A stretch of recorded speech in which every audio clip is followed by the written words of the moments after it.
and makes a daily workout a no-brainer. Try it today for the best workout of your life. For more, visit apexptwellness.com. On Giving Hearts Day, show your appreciation to our war veterans. Give to the Veterans Honor Flight of North Dakota and Minnesota. Find us under Veteran Support on the Giving Hearts Day website. Veterans Honor Flight of North Dakota and Minnesota. Thank you, veterans. I can't help but rave about the wonderful countertops that Northern Stone has put in my home. Now, something new to rave about. Tile. Northern Stone has a few openings for tile installation right now. You will be so impressed with Northern Stone's tile installer and his attention to detail. The backsplash is the final jewel to finish your project. So, if you already have tile or you need to find tile, Northern Stone can help. They have beautiful tile in stock, and right now, their talented tile guy has a few openings. Go to northernstone.com. You say it every year. You're getting that auto start installed by Sight on Sound. That nice feeling when you get into a warm car in the dead of winter. And your car, she'll love it too. Check out new cutting-edge car starters from Sight on Sound, like Drone Mobile. Do everything from your phone, including GPS tracking and setting your own parameters on how far the vehicle can go. Products in stock and ready to install. Sight on Sound, Main Avenue, Fargo. Bring it on home from Sight on Sound. Experience is what builds the future of glass at Cardinal IG in Fargo. Cardinal IG is leading the industry in the development of superior glass for the residential window industry. Their highly motivated and talented employees design and manufacture the best glass in the industry. This February, Cardinal IG would like to say thank you to Michael Johnson, Elisa Henjum, and Elizabeth Victor, who are all celebrating their first year at Cardinal IG. To view open positions or to apply, visit CardinalFargo.com. That's CardinalFargo.com. Why should you put your trust into Nutrisource Pet Foods? It's simple. They understand the importance of community, producing healthy pet foods since 1964 in the heart of Perham, Minnesota. Nutrisource Pet Foods controls every step of the process, from the farm to the bowl. Your dog will love their food, treats, and their new topper, Kombucha, known for supporting local businesses by featuring their products in independent pet stores. Find a retailer near you at NutrisourcePetFoods.com. Stop by Gateway Chevrolet and check out their great selection of in-stock Chevy cars and trucks ready for immediate delivery. Take advantage of invoice pricing on new 2023 Chevrolet Equinox and invoice pricing on new 2023 Chevrolet Silverados only at Gateway Chevrolet. Plus, find out about 2.9% financing on select Chevrolet models. That's right, 2.9% on select Chevrolets and invoice pricing on 2023 Equinox and Silverados at Gateway Chevrolet. Find new roads. Details gatewayfargo.com. K2WB, West Fargo, Fargo-Moorhead, and KPFX, HD3 Kendra, Bison 1660. Powered by Gateway Chevrolet, Cadillac, Nissan, and Hyundai in Fargo. And here's what you need to know. Patriots owner Robert Kraft was on CNN this morning and was asked whether he'd like to bring Tom Brady back to New England to officially retire as a member of the franchise. And Kraft said, quote, "I'd do it tomorrow. Not only do I want it, our fans are clamoring for it," end quote. The NFL Network is reporting that the Colts are wrapping up their second round of head coaching interviews and are considering a rare round 3 with a pared down list of finalists. Interim head coach Jeff Saturday is still considered by many as the favorite to land the position. The Athletic is reporting that Falcons tight end Kyle Pitts is on schedule in his recovery from his November knee surgery to repair a torn MCL. In baseball, Dodgers president and CEO Stan Kasten said the organization's principal decision makers were unanimous in their choice to release pitcher Trevor Bauer, expressing confidence that the team made the right decision. I'm Monty Bolaños. You've got the insiders. How you play today, from this moment on, is how you will be remembered. That's what living is. That's right. The 6 inches in front of your face. Bringing you what you need to know and a whole lot more. Topics you care about, guests you know, and the conversations you came to hear. The Insiders are presented by Proceed. Need seed? Think Proceed. This is your time. Now go out there and take it. Now, here are the Insiders. The Insiders. The Insiders. The Insiders. Insiders. Rob Hipp and Andy Rickoff. Minus the Rob Hipp. Rob Hipp and Andy Reckoff minus the Rob Hipp, added in Micah Bindi, and that's what you got for the show. Me and Micah holding this thing down today and tomorrow because Rob Hipp is with that men's basketball team with some big, big games. Tonight is a big night for the Bison. Both the men and the women games tonight against South Dakota. The men on the road there in Vermilion, Sanford Coyote Sports Center, and the women at home inside the Shields Center, inside the Shack as well, looking to take down a season sweep of the South Dakota Coyotes tonight. Both games starting at 7 o'clock, and we'll be previewing those games heavily today on the program. Plenty to get to. Welcome on in to the Insiders. Happy to have you with us here on this Thursday edition of the program. Past hump day, so we're on the back nine of the week. Looking forward to the weekend. And I got to say, did feel a little bit warmer today. So I think we're through the worst of this cold snap, possibly. It felt warm today? I think it felt a little bit warmer today than it did the last 2 days. It was negative 12 when I walked outside today. Well, compared to the last, maybe it's just a lack of wind. Yesterday was great. Yesterday was wonderful. For this weekend, 30s. Ooh. I've heard warmer temperatures, possibly for late Saturday into Sunday. So we're talking shorts weather then? Yes. On the weekend. Absolutely, we are. I got a lot of strange looks last week. Not last week, 2 weeks ago, when we were in Tulsa, Oklahoma, and it was about 58, 60. And I was outside running in shorts and a long sleeve shirt. A lot of strange looks from people outside. Anybody stop you and ask, like, no, what's wrong with you? Or, like, where are your clothes? No, I think it was because they didn't want us to go running. They were smart enough not to go running like I was, probably. But a lot of strange looks when you're running there. I did try to go out one other day, and it did get to, like, the mid-30s, and I was like, nah, not doing it today. We'll go and find the fitness center instead. But when you're on the road and you get to somewhat warmer climates and you get a chance to go outside, you take absolute full advantage of it. But still a little frozen, and apparently it's going to be this way for another 6 weeks. If you didn't already hear, the sham of all shams that is Groundhog Day, I guess, was... Did anybody know today was Groundhog Day? Like, it's a big thing for some people, but nobody knows it was Groundhog Day today. And Punxsutawney Phil saw his shadow for, like, the 50th time in a row. I swear this is every year he sees the shadow and just goes right back into his cage or cave or tunnel or whatever it is. I really think the groundhog they have is just a really shy groundhog at this point. Punxsutawney Phil is a little punk. That's what he is. I think he comes out and sees a bunch of people kind of staring at him like, okay, what are you doing? What are you doing? He's like, this is too much pressure. I don't like this. I'm going back in.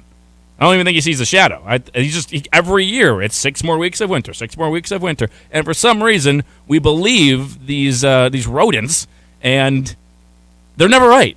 It's like a 30% hit rate. Not even. The stats are showing 39% hit rate for the groundhogs. So in this sports world that's gone overly analytical, where we got like DVOA and WARP plus and FIP minus and division by subtraction stats, we just trust a groundhog that's 30% accurate on 6 more weeks of winter, apparently. So if you don't like the cold weather, sorry, we're going to get 6 more weeks of it. The groundhog said so, so that's the way that's going to go, I guess. But I had a contradictory groundhog in Michigan. His name was Woody, and he said it was going to be an early spring. So okay, we got groundhog versus groundhog action. Now we got groundhog controversy. Groundhogs are disputing against each other. That's a source-off. It really is a source-off. It's much like what happened to Ian Rappaport and Adam Schefter. Maybe we get into that today. We meant to get into it yesterday, but yesterday was just a jam-packed day on the show. Have a little bit more time today for you. I'm going to have some fun. Looking forward to it. Want your guys' input as well, so make sure you call in, text in, email in.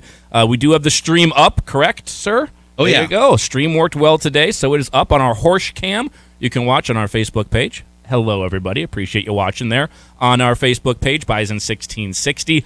The likes have been going up on there as well, so appreciate everybody following along with us. If you want the latest info on all things NDSU athletics, obviously football as well, including the players who were signed to National Letters of Intent yesterday. We had the head coach, Matt Entz, on the radio show to kind of go over that, recap National Signing Day there, but not just football, everything else happening in the world of NDSU athletics. Go follow us there on Bison1660. You can watch each of our shows live on that Horse Cam, Horse Farming with Passion online at horse.com. And you can also email into the program, the Rick Electric email inbox, studio at Bison1660, and our Epic Companies hotline is 701-476-1660. All the ways you can be a part of the show today. We did have a couple of poll questions from the last few days, so we'll get to that. Speaking of our social media accounts there on Twitter, at Bison1660 as well. Some poll questions people have been voting on. They sided with me, not you and Rob. They sided with me on the Summit League tournament and the way it is laid out and scheduled here this upcoming season, or this current season, I should say, for the upcoming Summit League tournament with a 4-team kind of play-in tournament to get in, and then the 7 through 10 seeds, you win those games, you got a chance to play the 1 and the 2. But we'll get to some of those poll questions later on as well. Is a full show. I do have a couple of guests. First off, we'll mention at noon. Make sure you're listening at noon for the latest on Trey Lance. You want someone that is plugged in on the ground inside the organization, basically, of the 49ers. Doesn't get much more plugged in than Matt Maiocco out in KNBR and NBC Sports Bay Area. Hall of Fame voter, been here, did a story on NDSU, Fargo, Trey Lance, and everything when he was drafted. He's been in this studio talking with all of us before, and we've had him on the show a number of times, and Matt, nice enough to join us today at 12 o'clock and get his thoughts on, well, the season coming to an end for the 49ers, but also, the exit interviews yesterday, the day before as well. What's the future out there? Obviously, for Trey Lance, what is his future there? After playing a game and a drive. That's all he played this year because of the unfortunate injury. It sounds like he's going to be good to go 3 weeks from now. Brock Purdy is still looking at options. Sounds like the most likely option is he's out 6 weeks having surgery on the I don't know if it was torn but the injured UCL. 6 months. 6 months. I say 6 weeks? Yeah. 6 months. Most likely scenario is 6 months. Still possible it's a year. Still possible it's less than 6 months. I don't think he's completely decided what they're doing yet, getting those second opinions and getting the ideas from the doctors out there. But we'll get Matt's thoughts on all of that, what it means for Trey. I would think, going into an offseason, I know Brock Purdy was special, but we all remember Nick Foles, right? What Nick Foles did with another Bison quarterback and Carson Wentz on the sidelines. Nick Foles comes in. He got hot with a really good team around him. That Eagles team was loaded. Like, really good coach, too, there in Doug Peterson. Knew what to call. And they go on, they win a Super Bowl. When they go to Nick Foles again the next year, ain't so pretty wasn't so pretty there for Nick. And ends up basically out of the league now. I think he was with the Colts this last season. Ended up cutting him, and I don't know if he's going to get signed by anybody. Maybe he gets brought into a camp. That's about it. Not saying that's going to happen to Brock Purdy, but I've always thought the prospect of just trading Trey Lance sounded a little bit hasty. Like, okay, yes, Brock did a number of games there for you, and he looked good, but there's a reason the dude was Mr. Irrelevant. Nobody thought he was going to be that great, including the 49ers. They had multiple opportunities to draft him. If they thought he was going to be that good, they would have drafted him earlier than the last pick of the entire draft. So we'll get that stuff from Matt. Looking forward to that conversation and hearing what he has to say about life as a San Francisco 49er out there in the Bay Area. Also, maybe toss him one question. Maybe just poke him a little bit. Minnesota Timberwolves beat the Golden State Warriors last night. Stand up, Timberwolves Nation. There you go. Overtime victory against the defending champs, taking down Golden State. What do you think about that one? Maybe we'll throw that his way, too. Then at 11:30 earlier in the program coming up, actually at 11:20, about 10 minutes from now, really cool story. And we all know the story of Michael Tutsi, right? And Sarai and his baby girl. And that was something that we talked about quite a bit. And I think it got brought up on us here, Bison 1660, other outlets in the area, other newspapers, reporters. It got brought up by the team itself quite a bit. We heard all about it, right? And that was a really, really cool story. Well, there's another story that's very similar and honestly a whole lot more impressive that's happening in NDSU athletics. And we're going to hear about that one today. Bison track and field sophomore star Kendra Kelley will join us at 11:20 today. She also has a son, or a child. I'll say Michael Tutsi has a daughter. She has a son, Braden, who she had in early 2022. Basically coming up, I believe, on a year here for baby Braden there. She had the kid, and she's back and crushing things for NDSU track and tying records and shattering records and helping NDSU track and field to get back on top of the Summit League after finishing second in the indoor and outdoor titles a season ago, ending a very long streak of Summit League championships for NDSU track. But she's back doing great things. It's a really cool story. It's an extremely impressive story. I really wasn't super aware of it until a couple of weeks ago. Just kind of been following it a little bit, following her, seeing how she's doing, and she's crushing it. She's killing it. She's setting records at NDSU and tying records that have been set as well. And so we're going to have her on at 11:20. It's just a really awesome story. So we talked about Michael Tutsi quite a bit. We absolutely have to talk about what Kendra Kelley is doing on the track and field circuit, or the track circuit, I should say, for NDSU there for the women's track team. So we'll have her on at 11:20 as well. That's the guest lineup. Looking forward to both of them and talking about that stuff as the show goes on. But it is, and we, by the way, we'll make sure we save time for Micah Bindi today, our Senior Bowl social media correspondent, to go down to Mobile via Twitter and find out more about how Cody Maiocco is doing. Yesterday, apparently, he's just crushing it. He's just literally murdering people down there. Not literally murdering people, figuratively murdering people, and doing really, really good stuff and improving his draft stock. And I've seen him playing left guard, right guard, a little bit even at tackle. He was matched up with a player from Army, I believe, who's a projected first-round pick, and was dominating that matchup throughout the day. So heard nothing but good stuff yesterday on Cody Maiocco. We'll hear more later today. A social media wave yesterday. It was kind of similar to what we saw with Christian Watson down at the Senior Bowl. Same thing is happening with Cody Maiocco, and it only happened on day 2. We still have today, tomorrow, and the game on Saturday to go through. And then he's just a great personality, so I think he has ingratiated himself to all the reporters down there. The fans that are down there as well. You get some celebrations. He's just a fun dude, right? And we know that about Cody. He's just a fun guy. He just loves football, loves to play, loves to compete. And when he's out there, he's going to make sure you notice him. It's hard not to notice him. He's huge, has the long flowing red hair. And if you ever see him smile, he's probably missing some teeth. It's already been asked about that multiple times by multiple different people. I'm sure he was looking forward to telling that story once again, much like he did here when he first signed on with NDSU. But all that stuff coming up. But we also want to make sure you're getting ready for NDSU men's and women's basketball. We'll preview both of those games quite a bit throughout the show today. A men's game, if you're looking to listen to them, men's game tonight. Our coverage starts at 6 p.m. with Bison Shootaround. Micah Bindi on that one. Spencer Wilker joining you, assistant coach? Assistant coach Spencer Wilker on the show. He'll be joining you on Bison Shootaround tonight, starting at 6 o'clock. The game starts at 7 o'clock. You can listen to that on 107.9 The Fox, our sister station here. And then Bison women's basketball starts tonight, 6:30 pregame show, 7 o'clock tip-off inside the Shields Center, NDSU and USD. That game right here for you on Bison 1660. I'll be on the call of that one. Very much looking forward to it. And talking with the head coach beforehand on the KSIH pregame show and everything else that goes into that broadcast. So looking forward to it. Again, NDSU currently a half game ahead of USD in the standings with one less game played. USD and SDSU play each other next week. They only have one game next week, so then the records will be evened up after next week's games when the Bison play 2 of them. But you're a half game ahead of USD. You already beat them once, so if you beat them in this game, then you've won the season series. You've swept that. You'd have a game and a half lead, basically a 2.5 game lead because of the tiebreaker being over them.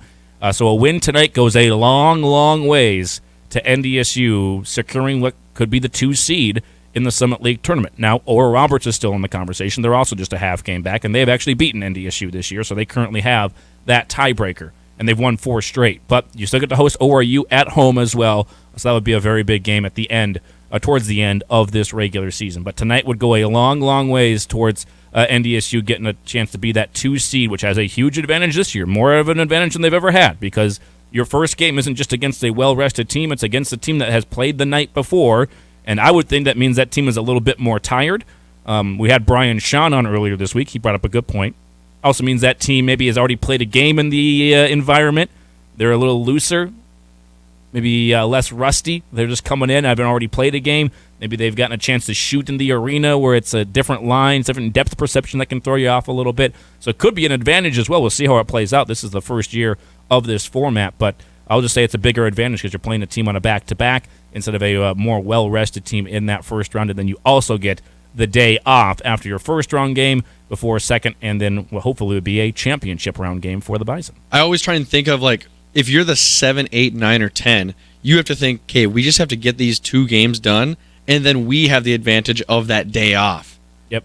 So, yes, you have to play those 2 games instantly, back-to-back, but you have an opportunity at hand where you can, one, knock off one of the top 2 teams, and then you get the advantage of that day of rest. So the opportunity is there for not only the top seeds, but the bottom seeds as well. So exciting. I would think in years past, it's almost like, do I really want to be the 6 or do I want to be the 7? Because then they got a chance. I guess, no, not the 7. It would have been the 7 because only had 8 teams in. Maybe I want to be the 7 instead of the 6 because if I win that game, I got a chance for a day off. Whereas this year, I don't think anyone wants to be the 7 because you don't want to have to play 2 games in a row. That's the thing. You have to win an extra game. You don't have to win 4 games instead of winning 3 games to be Summit League champions this year with the way the bracket lays out. Also, by the way, the men's team, they're right there too. They're 6-4. Western Illinois is 7-4, just a game or a half game ahead of NDSU. South Dakota State also a half game ahead of NDSU in the standings right now. Bison will face SDSU on Saturday for the men's team. You win that game, regardless really of what happens here earlier. Well, I guess not regardless. If you lost and SDSU won, they'd be a game and a half. But if you win the game on Saturday against SDSU and sweep that season series, that puts NDSU men's basketball in a great position to be ahead of SDSU. They need to win against Western when Western makes the return trip here to Fargo coming up in a couple of weeks here. But you definitely, actually, it will be next week, I believe, they make the return trip. I believe it's the last game of the regular season is Western Illinois. There you go. So they have to win that game probably because Western got them in Macomb, first game, I believe, of the conference season, or one of the first ones on that first trip. So you still have to do that, but the Bison men are absolutely not out of that 2 seed. A half game back right now, but you need to get as many wins as you can here down the back stretch. There are a lot of teams that are viable options for that 2 seed right now just based off record. But I think the teams that are playing their best right now, NDSU just coming off one of their better games, especially Grant Nelson. USD hasn't lived up to the expectations that we had for them. And then as we heard from Tom Neiman, that SDSU just needs to get a little healthier. Oh, they're banged up. Really, they just need to get a little healthier. But it seems like it could just be a race between Western and NDSU. And NDSU can finish the Dakota sweep. The full Dakota sweep if they get 2 wins here Thursday and Saturday. That'd be true. They get that one. They've already swept the season series versus UND. You get the 2 wins at home against SDSU and USD. You sweep this weekend. You completely sweep the Dakotas. Just rename the whole thing North Dakota State. The state of North Dakota, but call it North Dakota. Bison State. Call it Bison State. Color it all in Bison State. That's what we could do on that one if you get the weekend sweep against USD and SDSU. We'll take a break, though. We'll come back and a really, really cool story. You want to know more about Bison Nation, we'll bring it to you. Kendra Kelley, NDSU track, going to join us when we come back here on The Insiders. Where the Bison roam. Bison 1660. We take great pride in really doing all the research and the work behind the scenes to make sure that our products just work. We have our own staff member that helps pick the hybrids and the varieties that work in our area. It's meant for you, not for somebody 200 miles away. We test our seed locally. We produce our seed locally, so we get to see our production fields, where they need to be, and if they work there. Need seed? Think ProSeed. ProSeed.net. Great seed at a reasonable price. With the rising threat of cybersecurity attacks, you need to ensure your business is fully protected. Data loss, ransomware attacks, and other breaches can disrupt your business and damage your reputation. Consolidated Communications Cloud Secure Service safeguards your business from these attacks by securing your network, data, and applications. We proactively monitor your security to prevent intrusions before they compromise your IT systems while protecting your staff in the office or when working remotely. Visit consolidatedcommunications.com/cloudsecure to protect your business. Theraldson Ethanol in Castleton is accepting applications for an E&I technician. Applicant must have experience with electrical and instrumentation repairs and maintenance of large machinery and equipment, as well as a willingness to learn procedures for the ethanol industry. Journeyman electrical license or greater is required in addition to 3 years of experience. Work Monday through Friday from 7 a.m. to 4 p.m. Apply online at theraldsonethanol.com or email your resume to hr@theraldsonethanol.com. In 1953, Bill Samuels created a simple bourbon, while Margie Samuels worked on her creative vision. A bottle hand-dipped in red wax, wrapped in a hand-cut label, filled with handcrafted bourbon that elevated flavor and remains unchanged as of today. Aromas of woody oak, caramel, and vanilla, with a taste that is sweet and balanced with caramel, vanilla, and fruity essences. Every barrel of Maker's Mark is aged to taste, not time. Maker's Mark, the star of your home bar. Please drink responsibly. responsibly. Put that tax return to good use this year by paying cash for your next vehicle at Corwin Public Wholesale. Shop over 300 used vehicles at wholesale prices with vehicles starting at just $900. You might even have some cash left over. Cars, trucks, crossovers, and SUVs. They have it all at wholesale prices. Get more for your tax return this year at Corwin Public Wholesale. Corwin Public Wholesale, where your tax dollar goes further this tax season. Located right on the I-29 frontage road, Fargo. On February 9th, Giving Hearts Day celebrates our region's generosity, and Red River Human Services is thrilled to be a part and benefit from the community's kind hearts. Your donation will be matched and will support the mission of providing services to people with disabilities, which enhances the quality of their lives. Red River Human Services supports over 100 people in the Fargo, West Fargo, and Wahpeton communities. Learn more at rrhsf.org or search for Red River Human Services at givingheartsday.org. Take us with you wherever you go with the Bison 1660 app, powered by Thunder Seed, first in the field. Now, back to the Insiders. 11:22 on the program. Welcome back in. Thursday edition of the Insiders here on Bison 1660, 92.7 FM. You can also listen on our free mobile app. Just search Bison 1660 in your app store today. Pretty simple. It'll be right there for you to see our logo. Click on that one, download it, and you can listen wherever you're at worldwide. I was looking at the analytics of our app the other day. We're big in Guam. Guam. I couldn't even tell you where that is on a map. I think it's in the Caribbean. I could be wrong, though. I'm not much of a geography bug or beast on that one. Last time I took geography was 7th grade. You didn't have any in high school? No geography in high school. Interesting. Not in Fargo. Okay. I'm going to be asking Fargo Davies what they're up to with their geography at the high school over there. But I definitely had some in high school at the very least. Download our app and you can listen to us worldwide, including, I guess, in Guam or anywhere you'd really want to. The show today, we're inside our Theraldson Ethanol Broadcast Center. Theraldson Ethanol is a proud partner with Summit Carbon Solutions, helping reduce the carbon footprint by capturing, transporting, and permanently storing CO2 emissions, cutting carbon intensity in half. You can learn more by going online at theraldsonethanol.com. They produce 175 million gallons of ethanol per year. Got Matt Maiocco coming up at noon, talking Trey Lance in the future with him out there in the Bay Area with the 49ers. But right now we go to our Epic Companies hotline for our first guest of the day. She's a first-time guest on the show as well, so she'll get the gun. There it is. And she's also currently tied with the fastest time in the 60-meter dash at NDSU. It's none other than Kendra Kelley, nice enough to join us on the Epic Companies hotline. Kendra, great to have you on. Appreciate you giving us a little bit of time. How are you doing today? I'm doing well. How are you? Doing just fine. Trying to brave this cold, which we all know up in Fargo, North Dakota, it's kind of just what you get. You guys have had a great indoor track facility here for a long time. That's got to be nice to be inside there during these winter months. Oh, absolutely. We have phenomenal setups here at NDSU. So nice and warm inside, and we don't have to run much outside, so that's good.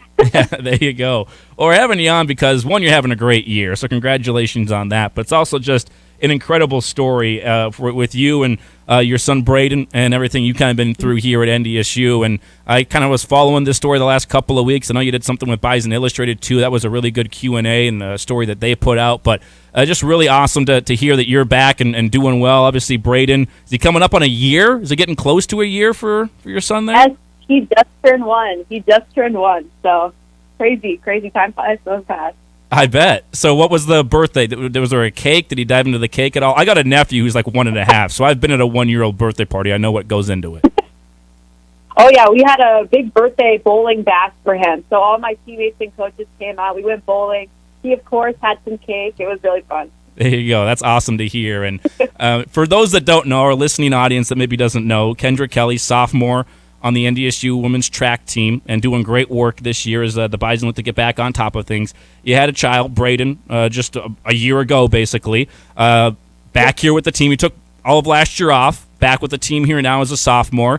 Just what's this journey been like for you from everything, the beginning to with Braden and now here back in a college student athlete life? Sure. So I actually found out that I was pregnant the day before the biggest race of my career. That was a lot of nerves. That's good timing. Yeah, it's great timing. Still ran the race, ran a PR, so I say that he was with me in my fastest race. But, yeah, turning into that and just going through pregnancy, my pregnancy was pretty difficult, but I just tried to stay true and focus on the people that were supporting me, like my coaches, my family, and my phenomenal friends here at NDSU. So in tune, as I went through my pregnancy, I had Braden. I just knew that I wanted to come back because this place has given me so much, and I just knew that I wanted to give back to this place as well. Yeah, I would assume that for you there was definitely thoughts of not coming back, or at least it was something that was probably discussed. Was it ever really discussed, or were you always pretty set on, okay, I'm going to have to go through this. This is something right now, but when I get past this, I'm coming back to NDSU, or were there discussions about not coming back? I think there was doubt. Any time that you get pregnant as a woman, as a female athlete, there's always going to be that doubt of, oh, will my body ever be the same? Will I ever be able to handle this? But I've seen there's been a big movement of like women and female athletes who do have children and then come back to the sport, and they really did inspire me also to just pursue it. And no matter what happened, I knew that it would be a victory just to be back. But I also wouldn't be very satisfied with just running okay times. I mean, I knew that they weren't going to give me a 5-meter head start just because I had a baby, so I had to, work all that much harder for my team. Yeah, it's really incredible, and props to you on all of that stuff. But having a kid, and then you get past that once Braden is born, and obviously that's an emotional moment for you for a whole multitude of reasons. What was the training like, just to try and get back to the point of where you were pre-pregnancy? Sure. In the beginning of my training, I feel like I was trying to get back to I need to be exactly the way I was before I had Braden, but that's just not possible after you have a child. So instead of trying to be what I was before, I wanted to be better than what I was before. So I kind of changed my mentality and just said, you know what, I'm going to get the work in every single day, no matter what. Even if it starts off small, it'll turn out big. I mean, sometimes I was practicing at 3 a.m. just because that's what time had allowed me with having a newborn child. So I just, no matter what, made it a priority and got the work in. Talk to me about just what your day-to-day life is. Obviously, having a kid, you can have some early mornings and late nights. Just what do you go through as a student as well, and then also as a mother? Yeah, for sure. I mean, it's a pretty early rise, but Braden's up around 5:30, 6 a.m. So we get each other ready, get out the door. Our school does provide daycare for students, which has been phenomenal. So anytime that I'm in class and practice for around 4 to 5 hours a day, he's at daycare. I go and pick him up, take care of them, we go play, we relax, we have fun, but just trying to balance that motherhood, but also being a Division I athlete. At first I found a little bit difficult, just mentally trying to be there for two such large entities, but ultimately Braden comes first, of course, but I think he makes me better in both facets. And Kendra Kelley here with us. And Kendra, I think a lot of our listeners know the story of Maiocco Tutsi. He has a daughter, Sarai, and he was always around with Sarai at the football facility, in the offices. Coaches were taking care of her. Is it kind of the same for you? Is Stevie Keller just holding Braden and bring him around the meets, or what's going on there? Well, my parents do watch him at the meets, too. They love to come out. But when he's at practice, I mean, I swear he's in a coach's arms every single time. I'm worried sometimes. I'm oh, no, I have to bring him to practice today. I'm a little bit worried. But if Stevie's not holding him, Coach Vega's holding him. If Coach Vega's not holding him, then Coach Dennis is holding him. I swear, they're just phenomenal people. Yeah, that's cool. And the Bison family, it's just an awesome story. And Maiocco Tutsi, his daughter Sarai was the same way. And when I came across the story of you, I was like, well, this is even more incredible, obviously, because you're the mother and everything you go through there. But just a really cool story, and to hear the Bison family. I'm sure your teammates are the same way, just all about them, right? Oh, for sure. I mean, two of my teammates, Nell Graham and Bailey Dirks, they're my child's godmothers. So that just goes to show how much they've helped me, and that I consider them for that role. So are we already raising Braden up? Is he going to be a sprinter, thrower? You got any idea there yet? You see, I'm not sure what his physique is going to be like. I'm not sure if he's necessarily built like me, but he'll be in some 200s and 60s for sure. I'll enter him in there, even if he doesn't like it. I believe it wasn't a couple weeks ago there was a baby race too? There was. Yes, there was. It was the first race he was able to walk in, so that was fun. There you go. What did he finish? He got first in his age group. Of He's course. still trying to keep up with those 8 and 9-year-olds, but hopefully this next meet be able to get up there. Shocking. First, it just runs on the family on that one. Kendra, Kelley again here with us, and this is just a really cool story. And you mentioned something that I think needs to be brought up a couple of times, and mothers who are athletes who leave their sport, have a child, and come back. You're right. It's kind of something. I know there's many women's national team soccer players that have done this in the last couple of years. I think of Serena Williams as well, who I believe has done this, and other tennis stars. Just who was somebody you kind of leaned on, or is there any other athletes you kind of looked at like, okay, they did it, I can do it too? Sure. Allison, my brain just goes right to Allison Felix. She had a daughter, and she was much older than I was. I think she was like 30-something when she had her daughter, and then that next year she qualified for the Olympics team right away. She had been dropped by all of her sponsors when she got pregnant. Pretty much all this media doubt, everybody saying she could never come back. And she turned right around and won, I think it was like a gold medal in the relay that year that she had her daughter. So looking at her, it really inspired me just to keep working hard and pursue my sport, even if there was doubt, not only in myself, but like external doubt as well. Yeah, that's just really cool, and props to you again. That's awesome. You can be a little bit of a role model too in that area. I guess you're right. You can do the same things. Your body's never the same, but you can always do different things and come back and do exactly what you were doing before. And like you said, you're not only doing it, you're doing it even better. You're now tied for the record. You just did that last weekend up there at UND. Tied, I believe, the 60-meter record. Correct? Yep. Well, there you go. That's awesome. And you guys got the Bison Open this weekend as well, so you're gonna be back home. We are. I love running at home. It's always fun. There you go. So what are you looking forward to at the Bison Open?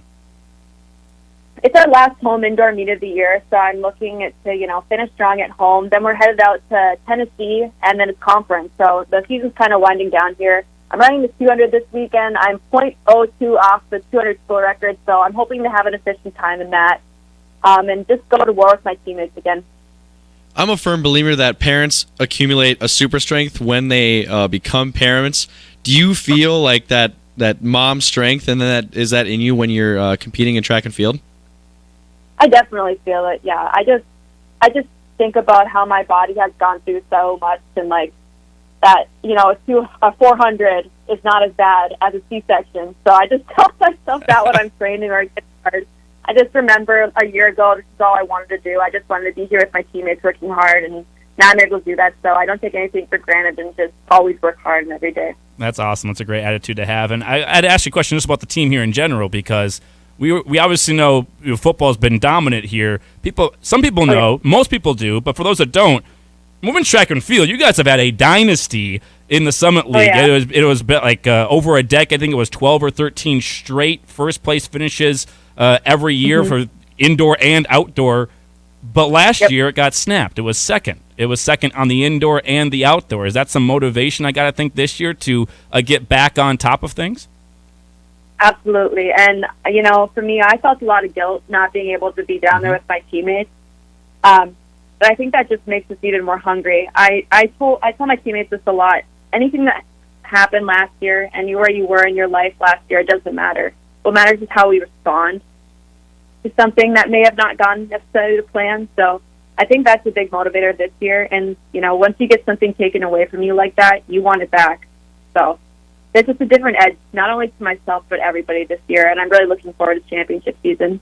Yeah, I think there's probably a lot of people that said the streak is over, right? And you're like, well, the streak might be over, but the dominance is not over. The dynasty is not over. And we're looking forward to you and the team getting back there on top. What's it going to take for you guys to get back on top here in the indoor section, which is coming up in just a couple of weeks? Sure. I think that rise to the occasion is going to be our big thing. Just continuously working hard right now in practice. Every single day you go to practice, you have to treat it like it's a meet, because at the end of the day, it's the little things that do matter, especially in such a short race like a 60 or a 200. Like any small turn or mistake, like your race is over. So repetition is super important. By the way, outdoor season not too far away. Obviously, it's way too cold for that right now, but every time I drive up to campus, I'm seeing that brand new track facility. That's going to be pretty nice for you. Oh, beautiful. We love it. I bet, man. You're at NDSU at the right time. You got all the fairly new indoor. You got a brand new outdoor coming. You're going to be at NDSU at the perfect time here, Kendra.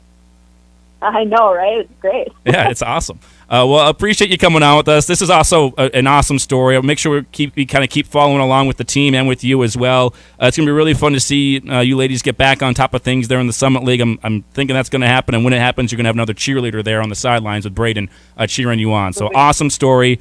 Props to you on everything. I could not even imagine doing what you're doing. So well done there. Congratulations on the success this year, and congratulations on Braden. It's just a really cool story, Kendra. Thank you so much. I appreciate your time. Of course. Kendra Kelley there, NDSU track, and she's a star, and she's great. She's tying records. She's breaking records. She's looking to do another one here this weekend. You just heard her say that. 02 off of another record at NDSU. So I can't even imagine what she's doing, what she's been through, and she's doing way better than I could. So I was never a sprinter. I was much more of a long-distance kind of guy if I did any track in high school. But she's doing great things, and I got another cheerleader there in Braden. Pretty cool story. Yeah, this story can be an inspiration to anybody. Just like when I read it on Bison Illustrated, I was just like, that's just insane. Like, think of coming off of that's a serious surgery is what that is, and coming off of that and being able to compete in any athletic feat like D1 professional, it's an insane feat of athleticism. Yeah, I mean, not even having a kid and doing what she's doing would be very impressive. You add that in there, it takes it to a whole nother level, and that's a really cool story. I didn't know enough about, and was happy I was able to figure out a little bit more about it. And then Wes Offerman, the great SID with NDSU track, I was able to line up a conversation there with Kendra Kelley. They got the Bison Open, by the way, fans coming up here this weekend. So they've got that going on, obviously, here in Fargo. NDSU got that one tomorrow and Saturday. Obviously, there's also some basketball happening there on Saturday. Wrestling happened. There's a lot of home stuff this month. Month of February is usually a very busy month for NDSU athletics, and maybe have Matt Larson in during that month and ask him everything going on there. But a really cool story there, and happy Kendra is able to give us a little bit of time. We'll take a break. We'll come back, touch on these two basketball games, what's at stake, and what's going to have to happen for the Bison to walk away with a couple of wins tonight on the men's and women's side. Go over that when we come back here next on The Insiders. You're listening to The Insiders on your home for NDSU sports. Bison 1660. Hey, business owners. You have your banker, you have your insurance guy, but do you have your door guy? Now you do. DavTech Window Services also specializes in commercial door and window repair and replacement. DavTech is proud to be known for their excellent commercial services as on the NDSU campus. Choose the door and window experts that will deliver top-rated products as well as the experienced technicians that do it right the first time. A decade of service with a century of experience. Online at DavTechWindowServices.com. That's DavTechWindowServices.com. Quit hitting snooze for the same old thing every single day. Oh no. There's more to life. What about a career in the hottest and most exciting industry in the world? A career at Radio FM Media selling audio, digital, and event marketing is for people that are self-driven, personality plus, multitasker, persistent, have a creative streak, and love the idea of having a career instead of a job. This is a six-figure sales job for highly motivated salespeople. Does this sound like you? Send your resume to Jessica at RadioFMmedia.com. What do concussions, sports injuries, post-COVID long hauler, and chronic pain all have in common? Inflammation. At Healing with Hyperbarics, we are treating your inflammation the natural way with 100% oxygen, no referral needed, same-day appointments, and weekend availability. Now is the time to let us help you heal. Check us out on our website, healingwithhyperbarics.com, or on Facebook. Healing with Hyperbarics is your one-stop shop for total body wellness, conveniently located on 45th Street in Fargo. Nutrisource is now introducing Superstars. It's a soft and tasty training reward for your pup in 4 delicious flavors: real chicken, cheddar cheese, beef, and real bacon. Each treat is less than 3 calories, and 100% of the profits from these treats go to the Nutrisource Superstars program, a program dedicated to helping family, children, and pets facing hardships. For more information on Nutrisource Superstars and all the organizations they support, go to NutrisourcePetFoods.com/giving-back.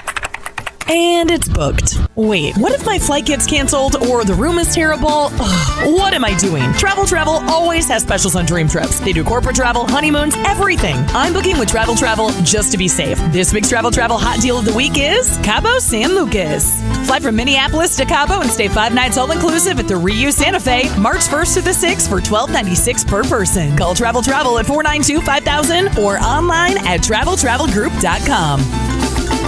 Most of us take our independence for granted, living, working, shopping, dining out. Without the support services that the Red River Human Services provides for people with intellectual and developmental disabilities, those everyday tasks would be unattainable. Your donation on Giving Hearts Day creates independence and brings joy and dignity beyond measure to the people Red River Human Services support. Please consider a gift February 9th. Visit givingheartsday.org and search Red River Human Services. The place you go for all your Bison news first. You've got the insiders right here on Bison 1660. Mystery solved, by the way. Guam is by the Philippines. You and I are so not good at geography. You thought Central America. I was like, Caribbean, right? Yeah, it's in that same area. Yeah, it's just south of the United States. Hey, we had the right planet. We had the right planet. That's the right planet. Positive. Oh, boy. And then I was wrong in the Mariana Trench, too. Yeah. I said it's close to the Marianas Trench, and you're like, oh, that's by, like, England and France. I thought that was in between no, it's not. England and France and Spain. It was in that little strip. And near Guam, the Mariana Islands, at the very least, over there. I knew that. I had something right. We are not geography buffs, that is for sure. That's why we're doing a sports talk radio show and having fun with it and trying to have some fun at the very least here with you. Andy Rickoff, Micah Bindi, not geography bugs, but we do know a thing or two about sports, including two really big basketball games that are taking place tonight. NDSU men on the road against USD, the women at home against USD. Let's preview both of these games a little bit. You're going to be on for Bison Shoot-Around tonight, 6 p.m. Starts there, 6 to 6:30 over on 107.9 The Fox, previewing this thing. What do you think are the keys for the Bison? What were the keys in the first meeting, and what do they have to do right in this meeting to get the season sweep? The first meeting, it was about stopping USD's guards. They have a whole handful of guards that can score and be dynamic on offense. Cruz Perro Hunt was the guy that did most damage last game, but it took him a lot of shots, a mass amount of shots to get over 20 points. I believe before he was averaging 16 points per game in that first matchup. Not sure what his stats are currently, but he's the main guard. He's their main scorer. Damari Wheeler-Thomas and Jakari White tag-teamed that responsibility last time. So it's going to be about perimeter defense and not letting them have open shots in 3 and also in the mid-range. I think the key is it was a problem for USD when the season started. It was a problem last year, too. They were able to kind of cover it up a little bit. They have no size. Like, Tassos Kamateros is their big. Damani Hayes is, like 6'4", 6'5". He gives you a little bit of size and strength. But they just don't have a lot of guys that are big. Tassos Kamateros is like your 6'9" guy. They don't have other 6'10", 7-foot guys really coming off the bench very consistently for them. And Kamateros can get into foul trouble, and then you really got nothing. And, yeah, if you're knocking down threes, you're okay. But if you're not knocking down shots, other teams getting really easy looks inside. And if they're not hitting those, they're probably getting rebounds on you. And that's been a problem for USD. I just don't think they have enough size down low. And when you're going against NDSU with, 6'11" freak, Grant Nelson, who's just a unicorn and does everything right, and then you throw in Andrew Morgan, who's back for this game, that's plenty of size. And Joshua Streit's one of the best rebounders, if not the best rebounder on the team. So I think that's the area USD is going to struggle in. The Bison second chance points would be a big stat for me in this one. On the offensive end especially, yeah, you mentioned it, like they don't have a lot of size. USD does not. And I don't think a lot of teams in the Summit can match what NDSU has for size.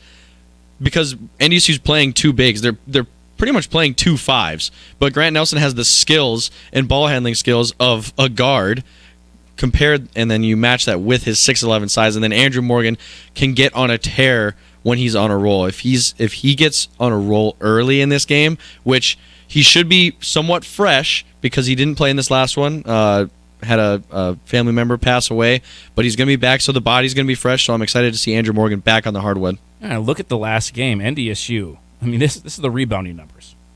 USD, I have them at 36 rebounds, NDSU at 34 rebounds. That just can't happen. You just got to find a way to out-rebound this team and out-rebound them by quite a bit. I think that's got to be a key. You can't be out-rebounded by this South Dakota team with their lack of size. And I get that they're better a rebounding team than their size gives them credit for, and they do a good job of rebounding as a team. They don't really leak out and have two guys after a shot goes up kind of head back down the court like a lot of teams sometimes do. But I think you got to out-rebound them. The Bison only had 4 second-chance points. You got 2 bigs like you do in Grant Nelson and Andrew Morgan. I think you got to find a way for second chance points to be a bigger factor in this one. They only had 4 offensive rebounds. They had 7 offensive rebounds for USD in that last game. I think rebounding is going to be big. You got to find a way to out-rebound them quite a bit.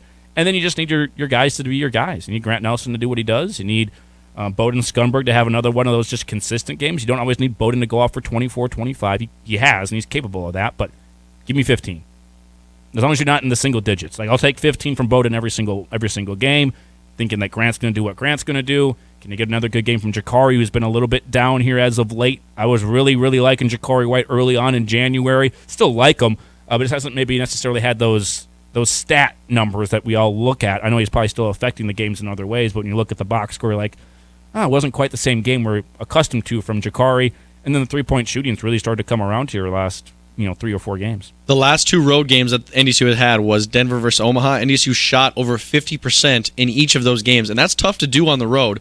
When you can shoot well on the road, and frankly, NDSU's been shooting the ball really well since their first 2 Summit Leagues against Western St. Thomas. Ever since then, they've shot the ball really, really well, and I look forward to them doing that again tonight. Man, that game against St. Thomas just sticks with me right now. I feel like you had to win that game. That's the game you just got to find a way to win. I know that, and St. Thomas is good. They've got some good players, and they're going to be a very good addition to the league. That felt like one early in the season where maybe they don't completely have their footing quite yet in the league. Just go in there and get a win. And if you have that one and you're sitting at 7-3 instead right now, not that one game, but one game could make the difference with how tightly packed everybody is. Western and SDSU at 7-4, NDSU at 6-4.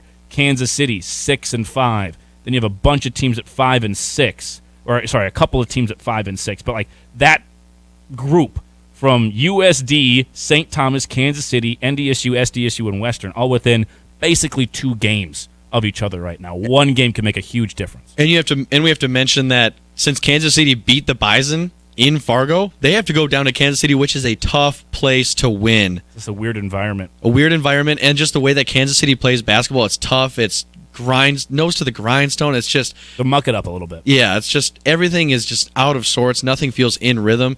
And they have to still face Oral Roberts as well. But wins against Western Illinois in Fargo to end the season, and then a win in Kansas City can go a long ways. Yeah, and St. Thomas. I beat St. Thomas. I cannot lose both games there. Got to get that victory. It starts, though, with these games. You can look at the end of the season all you want, but you got to do something this week if you want the end of the season to matter. USD, I would say rebounds. You got to find a way to out-rebound this team. They just don't have enough size. And you got to attack down low, get Comateros in some foul trouble, and then at that point they've got even less size and find a way to really pound them in down low. I would love for Andrew Morgan to get a bunch of paint touches and just let the big fella go to work and see if he can have another 24-point game for you where he also grabs 8 rebounds and gets a block in there. And then Grant Nelson's going to do what Grant Nelson's going to do. They don't really have a guy. They have some, like Damani Hayes is a decent defender. They just don't really have anyone, and nobody does. I don't think there's a guy that can't guard. Exactly. Not stop Grant Nelson. Yeah. You're not gonna. But like ORU's got some guys with some length. Like DeShane Weaver's at least got some length to kind of disrupt things. Jurgens has got a little bit of length and some quickness. Like USD doesn't have any of that. They have nobody that can really guard Grant Nelson one-on-one. Not that many people do, but they don't have anyone I think that can even slow him down, quite frankly. So I want the bigs to get a lot of touches. I would love to see just a physical brand of basketball, punch it inside, and let the big fellas go to work. You mentioned second chance points and offensive rebounding. That's where Joshua Strite has carved out a huge role for this team coming off the bench. He brings a great energy whenever he is on the floor.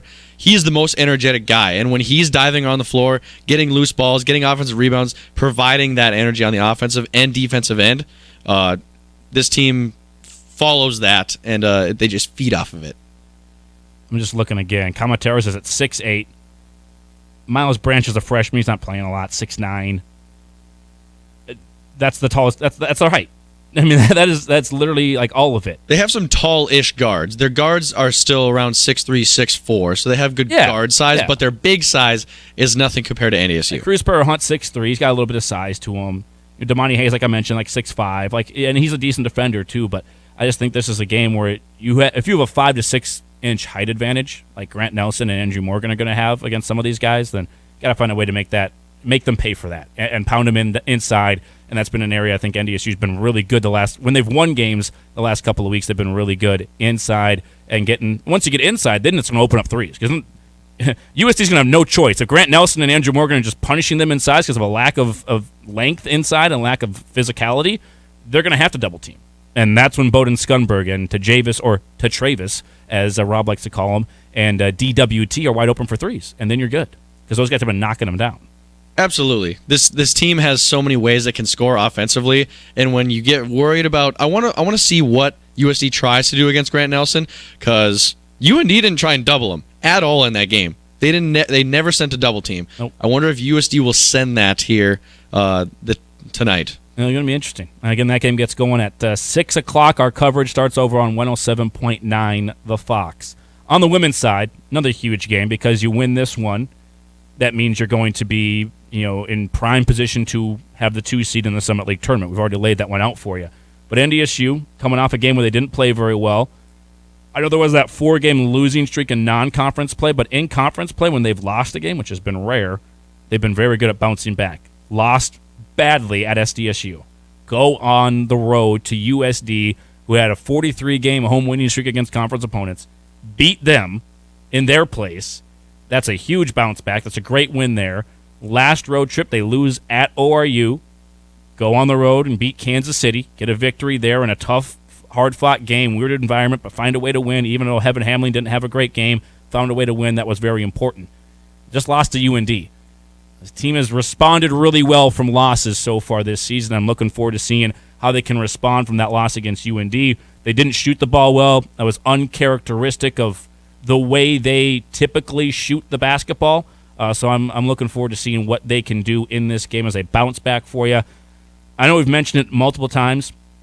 Elle Evans is just impressive. And you look at the numbers, and you watch the games, and I call the games, obviously, and she's impressive just watching her play. She's like, okay, 6'3", all the length in the world, can shoot the basketball, can handle the basketball, very good difference maker on defense. Don't lose anything as a true freshman defensively. Actually, you get better with her on the defensive side than anybody else. I think she's got a legitimate case, in my opinion at least, to be the defensive player of the year as a true freshman because of what she does defensively. And I look at it, she is right now tied for 11th in steals. If you can have a couple of nice steals games where you get 3 or 4 steals a game, you could finish in the top 10 in steals. And right now she's 5th in blocks per game and 6th in blocks total, with a couple of less games played than a few other players, but 5th in blocks per game right now in the Summit League as a freshman. Basically top 10 in both categories. If you can finish top 10, all the other players, like Grace Larkins for USD, really good player. She's number 2 in the league in steals. She's not even in the top 15 in blocks. Hannah Cooper, number 1 in steals, not in the top 15 in blocks. Elle Evans is the only person who's going to possibly be top 10 in both of those categories for steals and blocks, the way she affects things defensively. And then with her length, she is not completely shut down by herself because NDSU switches a lot of things on defense, but she's been a big, big reason why some of the top scorers on the perimeter in this league have had off days against NDSU because 6'3" gets on the players on the outside who are typically 5'8", 5'9", some of the smaller players, great guards in this league, and she's given them some frustrations, some nightmares in some games as well. I think she's got a legitimate case, in my opinion, to be up there for the Defensive Player of the Year. And she's going to be Freshman of the Year. That one's almost sealed up at this point. Leading the league in scoring for freshmen, I believe in rebounds, steals, block, all those categories for freshmen. She's just leading everybody in them. She started every game. She's playing over 30 minutes. She's doing a terrific job, and she's on a team that's going to finish hopefully at least second in the Summit League. I think she's already got Freshman of the Year wrapped up, but she's got a legitimate case, in my opinion, to be up there in the voting for Defensive Player of the Year because of what she's done changing things defensively for NDSU. And then we all know what Heaven Hamlin does. I was asking you some questions before the show today, Micah. I don't think many people would get this one right. Who was the second leading rebounder on the entire NDSU women's basketball team? It's not Taylor Brown. Emily Banky's got the most. That's kind of expected. It's not Elle Evans, who's 6'3", just mentioned, tallest player on the team. It's not Taylor Brown. It's not Abby Draper. It's not Abby Schulte. It's Heaven Hamlin. When the smallest player is on the court, every time she steps on it, doesn't matter. She gets rebounds. So far this year, averaging 5.3 rebounds a game, 4.7 assists per game, and 15.8 points per game, which I believe is a career high for her in the points per game at this point of a season. Shooting very well, 33% from the three-point range, 39% from the field. And keep in mind, the 2 games on the last road trip, outside of this UND game last weekend, the 2 games before that, she did not shoot well at all. She was like 1 of 15 or 16 from 3, and she's still shooting 33%. Really good numbers there. She's been phenomenal for you. She's carrying things, but when you add in players like Al Evans. I think Taylor Brown, who was on the show with us earlier this week on the Bison Basketball Radio Show, has added a level of professionalism, I think, to this team and kind of accountability as someone that's kind of been there and done that. She's been great to add into the rotation. And then Abby Schulte just kind of running things. Letting Heaven get off the ball more was a huge thing. She doesn't have to handle the ball all the time. Give her some space. Let her create a little bit off of the ball and come off some screens, get open a bit more. And Abby Schulte's been really good at kind of creating things, and she's having a career year. Most assists that Abby Schulte's had in a season at any point of her career, and obviously plenty of games left to go for Schulte as well, the junior guard from Maple Grove, Minnesota. So team's playing well. I've heard people in the past say, I'll go to games. I like going to games, but they're just not good. They're not entertaining. It's not an excuse anymore. Fans, people, just get out to the games because, one, they're winning games, so the record is good. They play an extremely entertaining brand of basketball. Good on defense, physical, lots of height and length, lots of athleticism, and they get out and run up and down the court. And they'll play a fast brand of basketball, entertaining brand of basketball, and it's an effective brand of basketball. They're winning games, have yet to lose at home, 8-0 inside the Shack. So get out to the game tonight.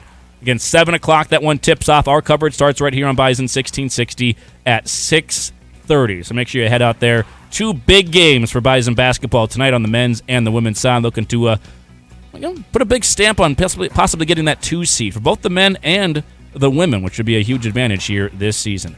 Our number 2 gets going here in just a bit. Met Maiocco, KNBR out in San Francisco. The future for Trey Lance as a 49er. Starts off hour 2 next. About a month ago, we had some unexpected plumbing issues. We called Valley Service Mechanical in a panic and were pleasantly surprised with the professional that came to our rescue. He took the time to explain the issues to us, and you could really tell he enjoyed what he was doing and the pride he had representing Valley Service Mechanical. When your heating and cooling needs help and your plumbing is on the fritz, call Valley Service Mechanical, 701-293-5701. Online at valleyservice.net. Shop the largest new vehicle inventory in the area, only at Corwin Auto. Corwin Auto has over 600 new vehicles available, and one of them can be yours. You heard me. Over 600 new cars, trucks, SUVs, and crossovers for you to choose from. With inventory like that, you don't have to settle. Find exactly what you are looking for. Have a trade? Get top dollar when you purchase any new in-stock or incoming unit. What are you waiting for? Head to any Corwin Auto location today or shop online, corwinauto.com. On Giving Hearts Day, show your appreciation to our war veterans. Give to the Veterans Honor Flight of North Dakota and Minnesota. Find us under Veteran Support on the Giving Hearts Day website. Veterans Honor Flight of North Dakota and Minnesota. Thank you, veterans. And it's booked. Wait, what if my flight gets canceled or the room is terrible? Ugh, what am I doing? Travel always has specials on dream trips. They do corporate travel, honeymoons, everything. I'm booking with Travel just to be safe. This week's Travel hot deal of the week is Cabo San Lucas. Fly from Minneapolis to Cabo and stay 5 nights all inclusive at the Reuse Santa Fe, March 1st through the 6th for $12.96 per person. Call Travel at 492-5000 or online at travelgroup.com.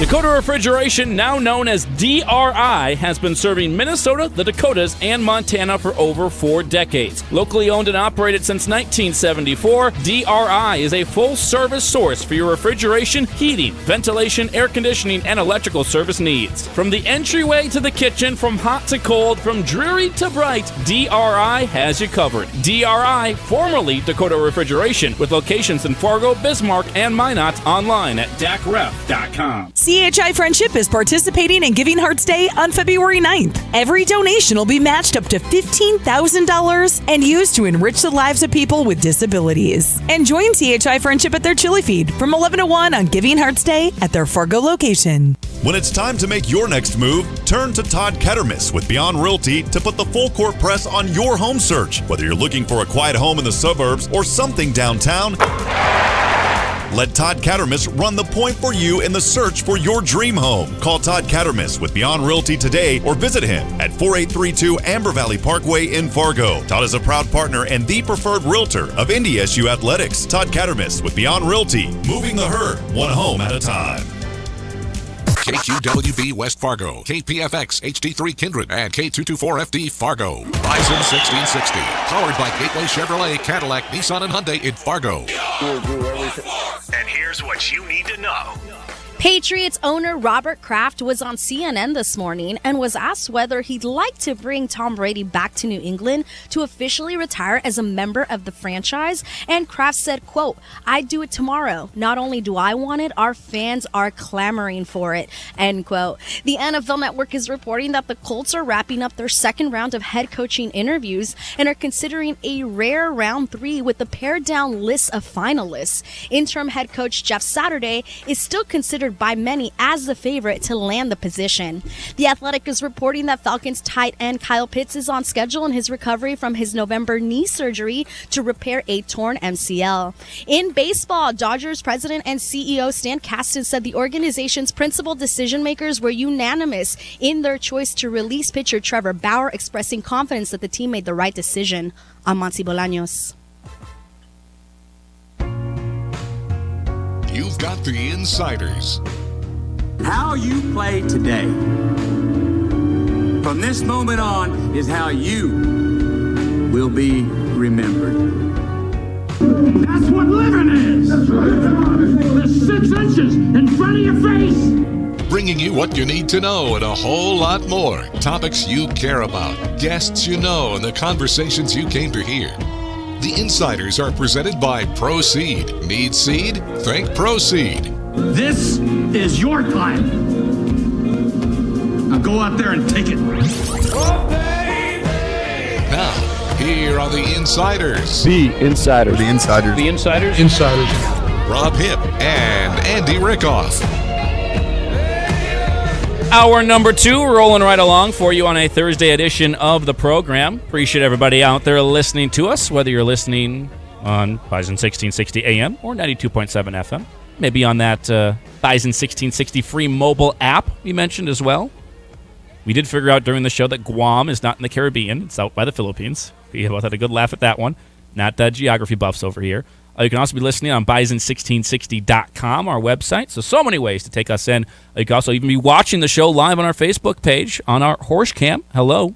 Thanks for listening and watching out there. We do have a couple of text messages and some comments there on the Facebook live stream of the show. We'll get to those here in just a little bit. Appreciate that. But right now, we head back over to our Epic Companies hotline. Bring on Matt Maiocco out there in the Bay Area, NBC Sports, covering the San Francisco 49ers. And Matt, nice enough to join us here once again on the program. Matt, great to have you on again, sir. It's been too long. How are things out there in the Bay Area after a really fun football season? Yeah, things are. It's pretty cool here. It's kind of cold. It's probably high 50s. Yep, brag away. Go ahead. Yeah. Go ahead. We're negative 20 or something here with the wind chill. So. Oh man.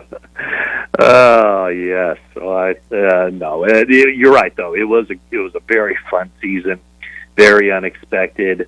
Obviously, things did not go the way the 49ers wanted, especially at the quarterback position throughout the year. Starting with the injury to Trey Lance early in that Week 2 game. But through it all, they kind of slogged through and got hot at the right time. And then, of course, things kind of fell apart in the NFC Championship game with more quarterback injuries. So they're left to kind of pick up the pieces and start making their plans for 2023.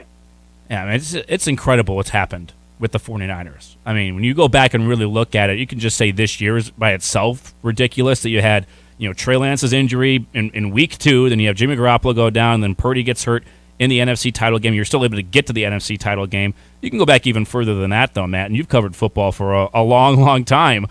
Have you ever seen a team as snake-bitten at one specific position as the 49ers have been, with all the way back to Alex Smith, then you bring in Kaepernick, and then you've got Mullins goes down, Garoppolo's gone down multiple times, just never had a healthy quarterback there. Yeah, no, it has been crazy. I mean, they're all, I think all these injuries are different. They're all to different body parts. They're all on different types of plays or different circumstances. I mean, I just think back to, Jimmy Garoppolo's first major injury with the 49ers. It was late in a game, and, he was starting to run out of bounds against the Kansas City Chiefs and decides to cut back inside, and there goes his ACL. No, it's been just I was going to say remarkable. I don't know what the word is. I mean, I don't know if there is a word, but it's just been just odd, strange. the coincidences, the bad luck, however you term it. And now, they end the season with 4 quarterbacks under contract, and none of them could have played, or none of them could have played at the end of that game, and none of them are healthy now, including the 4th string guy, Josh Johnson, who they picked up off the Broncos practice squad in December. And he goes down with a concussion in that game, in the NFC Championship game, and now you're looking at Jimmy Garoppolo won't be back. He'll be a free agent, so he's free to sign with any team, and I'm sure there'll be a starting job available for him somewhere. Trey Lance is about a month away, maybe a little bit more, from being fully cleared to take part in activities, so he should be ready to go at the start of organized team activities in the spring. And then you have Brock Purdy, who's more than likely looking at a full 6-month rehab to get ready to play football again. Back to that NFC Championship game, there was rumors that Jimmy Garoppolo was close to being ready, or that was like the timeline for his possible return. Was there any talks about him being active for the NFC Championship game? No, there wasn't. He was at a point where it was getting closer. I don't know how close it was. I think there was a possibility if they had won that game that he could be available as a backup in the Super Bowl. But he had yet to start running or doing kind of high leverage type of stuff on that foot. He broke his foot on December 4th, and so there was never any thought that he could be ready to play in that game. I know initially, I think his side was like, if they make it to the NFC Championship game, he could be available.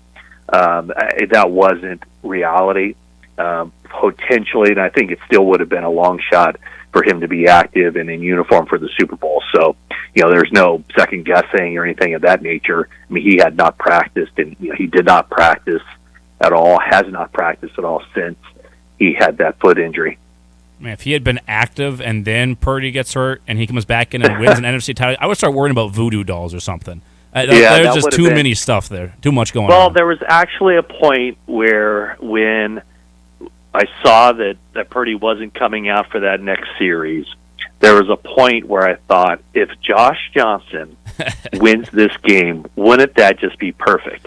Then is Josh Johnson the starting quarterback the next year? Yeah. Yeah, right. And then I saw Josh Johnson, attempt one pass. I was like, okay, well that's not going to happen. Mm-hmm. It was just, I've called it, the worst game I've ever seen in my life at any level, because when you think about the build up to that game and how excited people were, and these were 2 heavyweights in the NFC, clearly the 2 best teams in the NFC going at it, and probably 2 of the top 4 teams in the NFL going at it.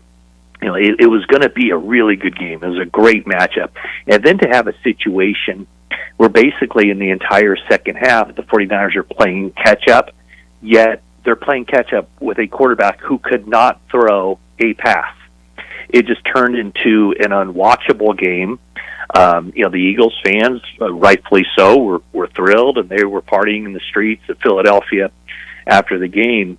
But it was without question, in my mind, the worst product I've ever seen for an NFL game, and certainly of those stakes. A game that people were looking forward to.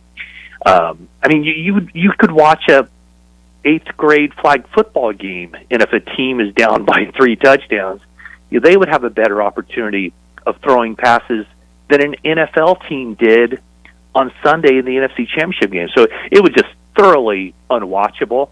And, there's really no second guessing, that the 49ers do, because, they virtually had very, very, very little chance after Brock Purdy was injured, and then they had 0 chance.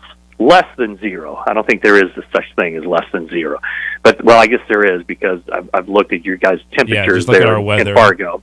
Yeah, so it might be minus 20. They had a minus 20% chance of winning without a quarterback who could actually throw a football. Yeah, and I'm a Vikings fan, so we've been through some frustrating losses, really frustrating ones.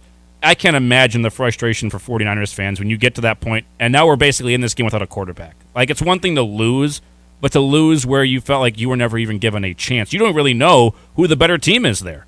We think it's the Eagles, right? Yeah. But you don't really know. Yeah.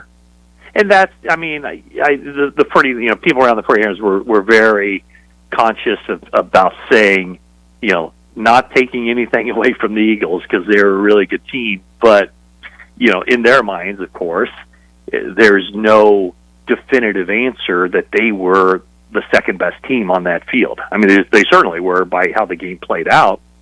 But, I know the 49ers went into that game thinking that they could win. And if they played up to their capabilities, they would win, as I'm sure the Eagles felt that way too. And we won't ever know what would have happened if both teams had remained healthy through the entire season. All we do know is what happened, and what happened is the Philadelphia Eagles are moving on to the Super Bowl, and the 49ers dispersed across the country to begin their off seasons. And Matt Maiocco here with us, out KNBR out there in San Francisco, also NBC Sports as well. And you had a really good article, a good piece there on just the quarterback situation. Now that we know Brock Purdy has this UCL injury, it sounds like more than likely it's going to be the 6-month rehab, not a whole year, which is good for him, but still 6 months. And you wrote an article there. I believe it says that this opens up the door for Trey Lance to get back in on that starting spot now. What do you think the conversations are like in terms of the starting quarterback position, and what's the opportunity here for Trey once he's healthy? Well, the opportunity for Trey is that he will get healthy for the offseason program, and he will take 100% of the first team snaps during organized team activities in the spring and early summer. And so he gets a bit of a head start, and so he can almost like run unopposed and show the 49ers, show Kyle Shanahan what the strides he's made have been. But I think that as far as the starting job, based on how Brock Purdy played and the composure and the poise and making all the throws and showing the second reaction skills, I mean, at this point, I think it's a long shot that Trey Lance, when you think about that, the number 3 overall pick in the 2021 draft, I think it's a long shot that he opens the season as a starter as long as Brock Purdy is healthy. Because, I mean, under Brock Purdy, the 49ers won 8 consecutive games, including 2 in the postseason. Under Brock Purdy, the 49ers felt like they had a really good chance of going into Philadelphia and beating the top-seeded Eagles. Purdy has given Kyle Shanahan pretty much everything and more that he wanted from that quarterback position. The way he just is in control and runs that system. And for a young guy who got very few reps in the off season, I mean, that's a big, big deal. So, also the fact of the matter is, we don't know. Nobody knows. The 49ers don't know. Us in the media, the fans, nobody, all onlookers, his teammates, nobody knows how Trey Lance will fare as a starting quarterback. I mean, the sample size was just way too small.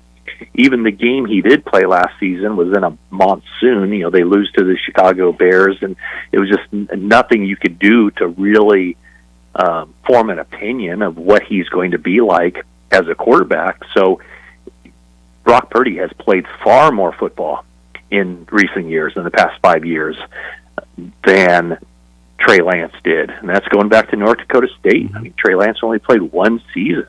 And so that experience showed. I mean, that experience from Brock Purdy playing a lot of games at Iowa State, that showed. And I think that's a pretty significant hill to climb for Trey Lance. The question I would have would be, is there a way to mix Trey Lance in? If Brock Purdy is indeed the starter, is there a way to do some sort of Taysom Hill, get him a few snaps a game at least?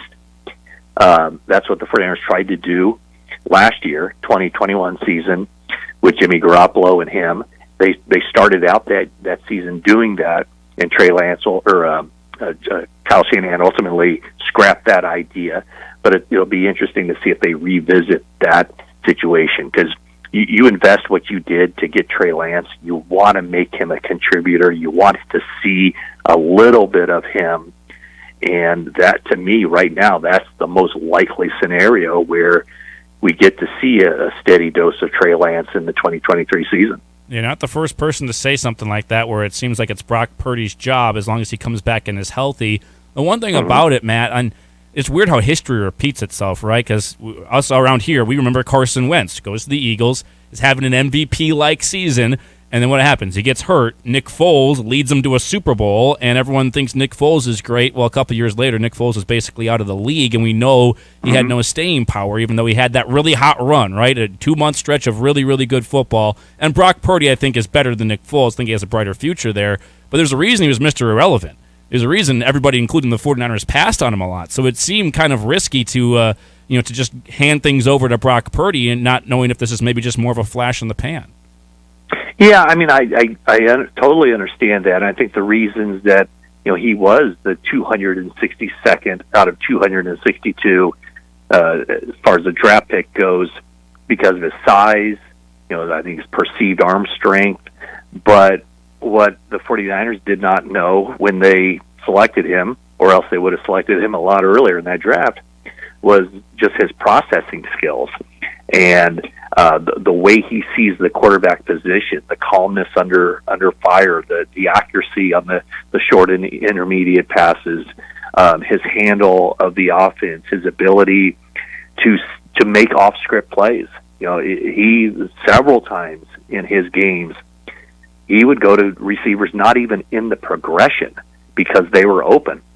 And so he has this innate ability to keep his eyes downfield, keep his composure, and even though the play doesn't call for him to throw to George Kittle on a route that George Kittle wasn't even designed to run, he sees Kittle put his hand up because he is so aware of the playing field and his vision and his anticipation and all that. So those are the things that don't necessarily show up in a draft evaluation, and those are the things that impressed the coaching staff, Kyle Shanahan in particular, and his teammates more than anything else. So what do you think happens with Trey? You got to keep him on the roster, right? Because you just don't know about Purdy. And Jimmy G's obviously a free agent, so there's not going to be a trade of Lance, though, right? No, not at all. No, not at all. No, the 49ers don't. I mean, this. I know it'll be seen as an indictment on Trey Lance if, in fact, Brock Purdy is the starter, but it shouldn't be. I mean, look at it this way: if that was Trey Lance who stepped in Week 13 against the Dolphins and then won 8 straight games, this place would be going gaga over how big of a deal it was or how smart it was to trade up to get Trey Lance. In other words, Brock Purdy has played like, in those 8 games, he played like a number 1 overall pick. There's no other way to put it. And so at some point, you forget about where a guy was drafted, and you just go, who's the quarterback that's more apt to lead this team where it wants to go? And we can see that with Brock Purdy, a quarterback for this team can win 2 playoff games. We don't know about that third yet because he only played 6 snaps. But the 49ers like Trey Lance. They like him a lot. I don't think they've soured on him at all. But who's the guy that can take the team further? Who's the guy with fewer questions at this point? Right now, just objectively looking at it, it's Brock Purdy. Mm-hmm. But at the same time, you don't want to give up on Trey Lance. You still have him under contract for 2 more seasons, 2023 and 2024. And so you make that kind of investment in a player, you're going to want to see it through unless he gives you a reason for you to move on. And Trey Lance hasn't done that. Yeah, and like you said, he's young. He hasn't played a lot of football, but it's one of the reasons why is because he's still really young. He's 22. And Brock Purdy's 25. Brock Purdy just turned 23 in December. Okay. So Trey Lance is still younger, as a second-year player than Brock Purdy was as a rookie. That's so crazy. It is, when you put it that way, it is really quite eye-popping. Well, Matt, we really appreciate the time. Thanks for coming on with us here once again. I want to ask you one more quick thing. Where do you think the 49ers go at the defensive coordinator now without D'Amico Ryans? And it looks like Vic Fangio taken off the board as well, going to Miami. Yeah, right now, I mean, the 3 names I'd keep an eye on are Steve Wilkes, former Cardinals head coach and Panthers defensive coordinator, who then became their interim coach. So he's one. They are interviewing Chris Harris, defense coordinator for the Washington Commanders. And then another name I think I'd keep in mind, just because of his history in that Seattle defense, is Chris Richard.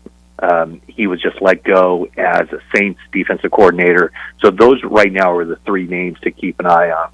There you go. Matt Maiocco, KNBR and NBC Sports in the Bay Area. Nice enough to give us some time and give us the latest there on Trey Lance. Matt, always appreciate the time. Thanks for coming on with us. Enjoy that 50 to 60-degree weather, my friend. Okay, I'll bundle up, and I'll be ready for it when I step outside. Thanks, guys. I really appreciate it. Yeah, Matt Maiocco, they're nice enough to stop on by. I love when people come on and they say it's cold and it's 50 or 60. Oh, just phenomenal. He's kind of similar to what Mark Willard had to say, though. And we had Mark Willard on from the game, 95.7 The Game in the Bay Area, different outlet, same kind of thought. He was adamant, this is Brock Purdy's job, regardless of what happens in the NFC title game. Now, obviously, an injury is an unforeseen thing. But even with the injury, Matt says, Trey Lance is going to have a head start. He's going to have the inside track and everything, but this is probably still expected to be Brock Purdy's job. I'll be very interested to watch what happens, though, there in preseason, because if Trey comes out and impresses right away, and Brock Purdy's not at practice in all of July, maybe not for the first couple weeks of August, and you've got Trey Lance looking good, and maybe Brock Purdy comes in and doesn't look great in a preseason game, I wouldn't be shocked at all if they go with Trey Lance. I don't think that's the direction they're leaning based off these two interviews that we've had with people out there. But with San Francisco, one thing you've learned to expect is never count yourself out from the quarterback position there. All it takes is one injury. You don't hope for injuries, but they've had so many of them. If Brock Purdy's a starter, he could get hurt, then Trey Lance comes in and leads them to a Super Bowl or leads them to a playoff berth or a championship in their division. It's just been a crazy quarterback carousel out there in San Fran. Training camp is going to be really key for Trey Lance just to get reps with the ones again, and then just the offseason program. But then also, I think he has to get some trust back with the team, because the team seemed really, really behind Brock Purdy. Brock Purdy, you heard it from Matt, like everyone just believes in him right now. Yeah. So he has to earn that trust, maybe not back, but he has to earn the trust of the team, that the team has to believe in him. I don't know if it's as even the one. Trust. I don't know if they don't believe in him. It's that they believe in Brock Purdy so much. I think Matt laid it out well. They haven't soured on Trey at all. It's just Brock Purdy came in and blew everybody away. Brock Purdy came in and commanded the huddle and told the guys like George Kittle, hey, shut up. There's only one voice in this huddle. Like George Kittle's come out and said that. He told people like, hey, only one voice in this huddle, and commanded things right away. And I'm said they won games too. Now, did they win games because of Brock Purdy? Not necessarily, but he didn't do anything to lose them any of those games, and he was a reason why they won a couple of them. Games where the defense did give up some points, and he was a reason. That's objectively what you have to say and what you have to look at it as. I don't think they've soured on Trey. I think Brock Purdy just blew them away. The only way Trey gets that level of trust, not trust back, because I don't think he's lost any, but that level of trust that Brock Purdy has, the only way you do it, by winning games. You got to be in the game. You can't be throwing darts at practice and completing every pass to the second string guys in practice, or even the first string guys in practice. You got to go out and win games and do it on the field on Sundays, and hopefully Trey will get an opportunity to do that. And if he can do what Brock Purdy's done, then everyone will have the same belief in Trey they have in Brock. I think it's still up in the air if it was a flash in the pan. I think it is comparable to what Nick Foles did with the Eagles. I think it is, because guys in the NFL, you've seen it. Josh Allen for the Bills had a really good year last year. Well, this year he had a lot of turnovers. Now you could say, oh, Brian Daboll left, but or maybe the NFL just found some more tendencies and some weaknesses in Josh Allen's game. The NFL defenses adjust to how quarterbacks play, and they find something on you. I think the way they'll crack the case or the code on Brock Purdy is, the thing is, he doesn't have to do much. So you have to make Brock Purdy do a lot. Because right now, what they did a lot of the games, it was Christian McCaffrey, hand it off to Debo, throw a slant to Debo, like easier stuff. He wasn't necessarily going through 5 or 6 reads, I don't think a whole lot, or 3 or 4 reads. There were sometimes he ad-libbed and did some stuff there, and he was much better at those aspects of the game than I think I ever expected him to be. But I think one of the things you got to do is you got to force him to actually beat you. And to do that, you got to take away the running game that San Francisco has, which is not an easy thing to do, unfortunately. Kyle Shanahan schemes things up. He tries to make it as easy as possible on the quarterback to get guys open, and he does a really good job of it. And when you can hit open receivers in stride, and they emphasize getting yards after the catch in San Francisco and also in Miami, because that's where Mike McDaniel came from. So that coaching tree right there, they love the yards after the catch. So if they can get guys open. Look at it this way. I mean, they were without a quarterback in a game against the second-best defense in the NFC, the Eagles, on the road, and they still moved the ball with the running game. That's how good the running game is there. Like, they're still able to at least move the ball. They didn't score, but they got multiple first downs and then eventually got stopped on a fourth down. They still moved the ball without a quarterback, everyone knowing, oh, you can only run the ball, and they still were able to do it. Like, their running game is just really, really good. I do think there's a possibility to flash in the pan, that we saw it. It's really cool. Can you continue to do it? There was a reason he was Mr. Irrelevant. Yes, maybe the processing speed's better than people thought, or maybe some things are better than people thought, but there's also some things that are exactly what people thought, and the athleticism and the traits that Brock Purdy has. So I think it's, I trust the people we've had on, Mark Willard and Matt Maiocco. I think they're right that this is Brock Purdy's job basically to lose. But when you throw in an injury, and you never know how he throws after that, when you have surgery on the elbow, the throwing elbow, and the fact that, well, he's still at the end of the day was a seventh-round pick for a reason, I wouldn't be at all surprised if you see Trey Lance starting multiple games next year for the 49ers. I don't think that is unrealistic to think about. Was he a seventh-round pick for a reason? Maybe, but also Tom Brady was a sixth-round pick for a reason. He turned out to be the GOAT. There's absolutely both sides exceptions right to the rules. There's absolutely exceptions to the rule. But I think I'd lean more towards, well, this could be the Nick Foles, the Blake Bortles who got hot for like a season or two and then flamed out of the league. More like that than what you're seeing, Tom Brady do. I don't think Brock Purdy is going to go on that kind of a run. But I could be wrong. And maybe Tom Brady just retired. Maybe he just got the next one. Who knows? There's a possibility. But very interested to see what will happen to Trey Lance. Because if he's not the starter at all next year, at that point, you got to consider trading him. Because you got to recoup some of what you gave up. You have 3 first-round picks to draft a guy. You got to get some of it back. You find some way to do it if you're San Francisco, if you're not going to have him be the starter. And you can't just say, well, we got to keep him because there could be an injury. Like, I feel like you got to find some way to get some of that value you gave up back, which would be in a trade. I don't think it's happening this offseason, obviously, like Matt said. But at some point down the road, if he's never going to be the starter there, at some point I think they would maybe consider trading Trey Lance. We'll take a break. We'll come back. Plenty left to get to here in hour number 2 of the Insiders. This hour also brought to you by Hanson Runsvold Funeral Home. It continues when we come back next. This is the Insiders on your home for NDSU sports. Bison 1660. Experience is what builds the future of glass at Cardinal IG in Fargo. Cardinal IG is leading the industry in the development of superior glass for the residential window industry. Their highly motivated and talented employees design and manufacture the best glass in the industry. This February, Cardinal IG would like to say thank you to Michael Johnson, Elisa Henjum, and Elizabeth Victor, who are all celebrating their first year at Cardinal IG. To view open positions or to apply, visit CardinalFargo.com. That's CardinalFargo.com.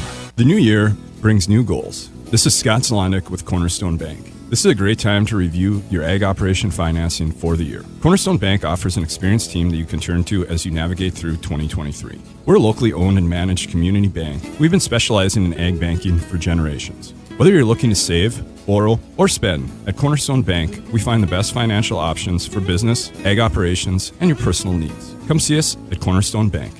Member FDIC, Equal Housing Lender. Are you ready to start something new? How about sewing? At Raybon Sew and Quilt Shop, we have a variety of classes to choose from, perfect for all skill levels. Just learning to sew? Check out our Learn to Sew class or our beginning quilting class. Need a refresher? Check out our advanced beginner quilting class. At Raybon Sew and Quilt Shop, we cater to all skill levels. Check out ray-bond.com and click classes to see what class is right for you. Raybon Sew and Quilt Shop, located off 25th Street in South Fargo. You say it every year. You're getting that auto start installed by Sight on Sound. That nice feeling when you get into a warm car in the dead of winter. And your car, she'll love it too. Check out new cutting-edge car starters from Sight on Sound, like Drone Mobile. Do everything from your phone, including GPS tracking and setting your own parameters on how far the vehicle can go. Products in stock and ready to install. Sight on Sound, Main Avenue, Fargo. Bring it on home from Sight on Sound. About a month ago, we had some unexpected plumbing issues. We called Valley Service Mechanical in a panic and were pleasantly surprised with the professional that came to our rescue. He took the time to explain the issues to us, and you could really tell he enjoyed what he was doing and the pride he had representing Valley Service Mechanical. When your heating and cooling needs help and your plumbing is on the fritz, call Valley Service Mechanical, 701-293-5701. Online at valleyservice.net. Stop by Gateway Chevrolet and check out their great selection of in-stock Chevy cars and trucks ready for immediate delivery. Take advantage of invoice pricing on new 2023 Chevrolet Equinox and invoice pricing on new 2023 Chevrolet Silverados only at Gateway Chevrolet. Plus, find out about 2.9% financing on select Chevrolet models. That's right, 2.9% on select Chevrolets and invoice pricing on 2023 Equinox and Silverados at Gateway Chevrolet. Find new roads. Details gatewayfargo.com. So most companies claim they have good people, good product, good customer service, but the question is how often. We go the extra mile to take care of our dealers and our growers, and more importantly, their families and their customers. Proceed tries to bring a family-like experience. Farmers, we want to understand what their challenges are. We also want to bring products to them that help them overcome those challenges so that they can be as successful as possible. Need seed, think Proceed. Proceed.net, great seed at a reasonable price. Are you an electrician? Are you looking for a change? JDP Electric is looking for commercial, industrial, and service electricians. JDP is looking for both journeyman and apprentice electricians. You could start your career today with a family-owned and operated business who's been serving our community for over 20 years. Full-time positions available with great pay and benefits. Call 701-232-1991 or email info@jdpelectric.net. Start your new tomorrow today. Come be a part of the JDP difference. Gearing up for another season of Bison football? We've got you covered each and every day on the Insiders on Bison 1660. I feel glorious, glorious. Got a chance to start again. I was born for this, it's who I am. Not good again. I made it through the darkest. Welcome back into the Insiders. Andy Rickoff, Micah Bindi with you. Rob Hipp on the road with the Bison men. They headed out yesterday to Sioux Falls. Kind of doing like a base of operations out there in Sioux Falls. And you practice that next day or that night. And then you drive over today to Vermilion and play USD. Then you come back and you just kind of stay in Sioux Falls. That's where they're going to be in a couple of weeks anyways. Kind of get a little early feel for a conference tournament. So Rob Hipp gone today and tomorrow. We're holding down the fort for you anyways. By the way, make sure you're listening tomorrow at noon. Member of the Cincinnati Bengals, one Cordell Volson, will be joining us on the program tomorrow at noon. Very much looking forward to having Cordell on the show, talking about year one all the way to the AFC title game. That'd be It's getting saucy. Getting saucy. There you go. Cordell Volson will be here with us on the phone lines. Looking forward to talking with Cordell tomorrow. What a first year for that guy. It was so fun to watch him getting to an AFC Championship game, being the guy on that offensive line, the last man standing pretty much that stayed healthy the whole year. And one of the best abilities is availability, and he showed that. And that's tough to do on the offensive line. Yeah. And everybody else on the offensive line basically was hurt, and he was still there and helping them out, and I think playing extremely well. I guess I got to look at the grading. I think he might have been the highest graded offensive lineman of all the rookies. I don't look at grades anymore. Oh, yeah? Why not? Can't look at grades anymore. Why not? If anybody the Vikings saw were graded this, as the fourth best. PFF, if y'all don't know, ranked the Minnesota Vikings as the fourth best rated defense. I don't believe it. That's not a thing. How can that be possible? So I think sometimes you can go off of individual grades a little bit, but I cannot trust team grades as of right now. My opinion could change, but if the Vikings are the fourth best defense in the NFL this year, they should have won the Super Bowl already. Didn't even have to play it. No, they weren't even the 14th or the 24th best defense, much less the fourth best defense. I think we can all agree on that one. So grading on some of those sites, I always take it with a grain of salt, personally. It means something. I think the individual grades are probably better than the team grades or the players, side of the ball grades. But Cordell graded out extremely well, and he was fantastic. And to be a fourth-round pick and end up still as a day one starter wasn't one of those things where it's like, maybe we just let him practice as a backup for 3 or 4 weeks and then bring him on. Remember guys like Stephon Diggs? Stephon Diggs didn't really do anything his rookie year until week 4. He's kind of a backup receiver, not really doing much. I think Justin Jefferson was a little bit the same way. First couple weeks, didn't do a whole lot. Like, Cordell was out there, starter, day 1. Go get him. Doesn't happen very often for rookies, especially ones drafted later on in the draft on day 3. A great first year for him. Looking forward to catching up with him tomorrow. But one of his former teammates, one of his former Rams teammates here at NDSU on the offensive line, one Cody Mauch, going through the Senior Bowl right now down in Mobile, Alabama. I've heard all along he's been killing it down there the first 2 days. Day 3 going on right now at the Senior Bowl for Cody. Let's head over live to our Senior Bowl social media correspondent, one Micah Bindi. Do you have any news on Cody Mauch? This first update, it wasn't even actually on Twitter. It was actually behind your head on that TV. I saw it before. Now it's not on there. But Cody Mauch, in a pass blocking rep, completely rolled and turned over the defensive end from a tackle, pass pro, and just pancaked him to the ground at a right tackle position. And then tackle, you say? Yeah, they had him at right tackle for one of the spots here today. But then Nick Farabaugh, I found a recent tweet from him. He's from the Steelers and Pittsburgh beat writer. Oh, okay. And he has this tweet to say 12 minutes ago: Cody Mauch, for my money, has been the best offensive lineman on this national team, consistently a high-level player.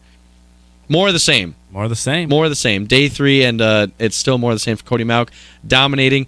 Now you have some reps that you lose, but he's winning a majority of his reps, and convincingly, too.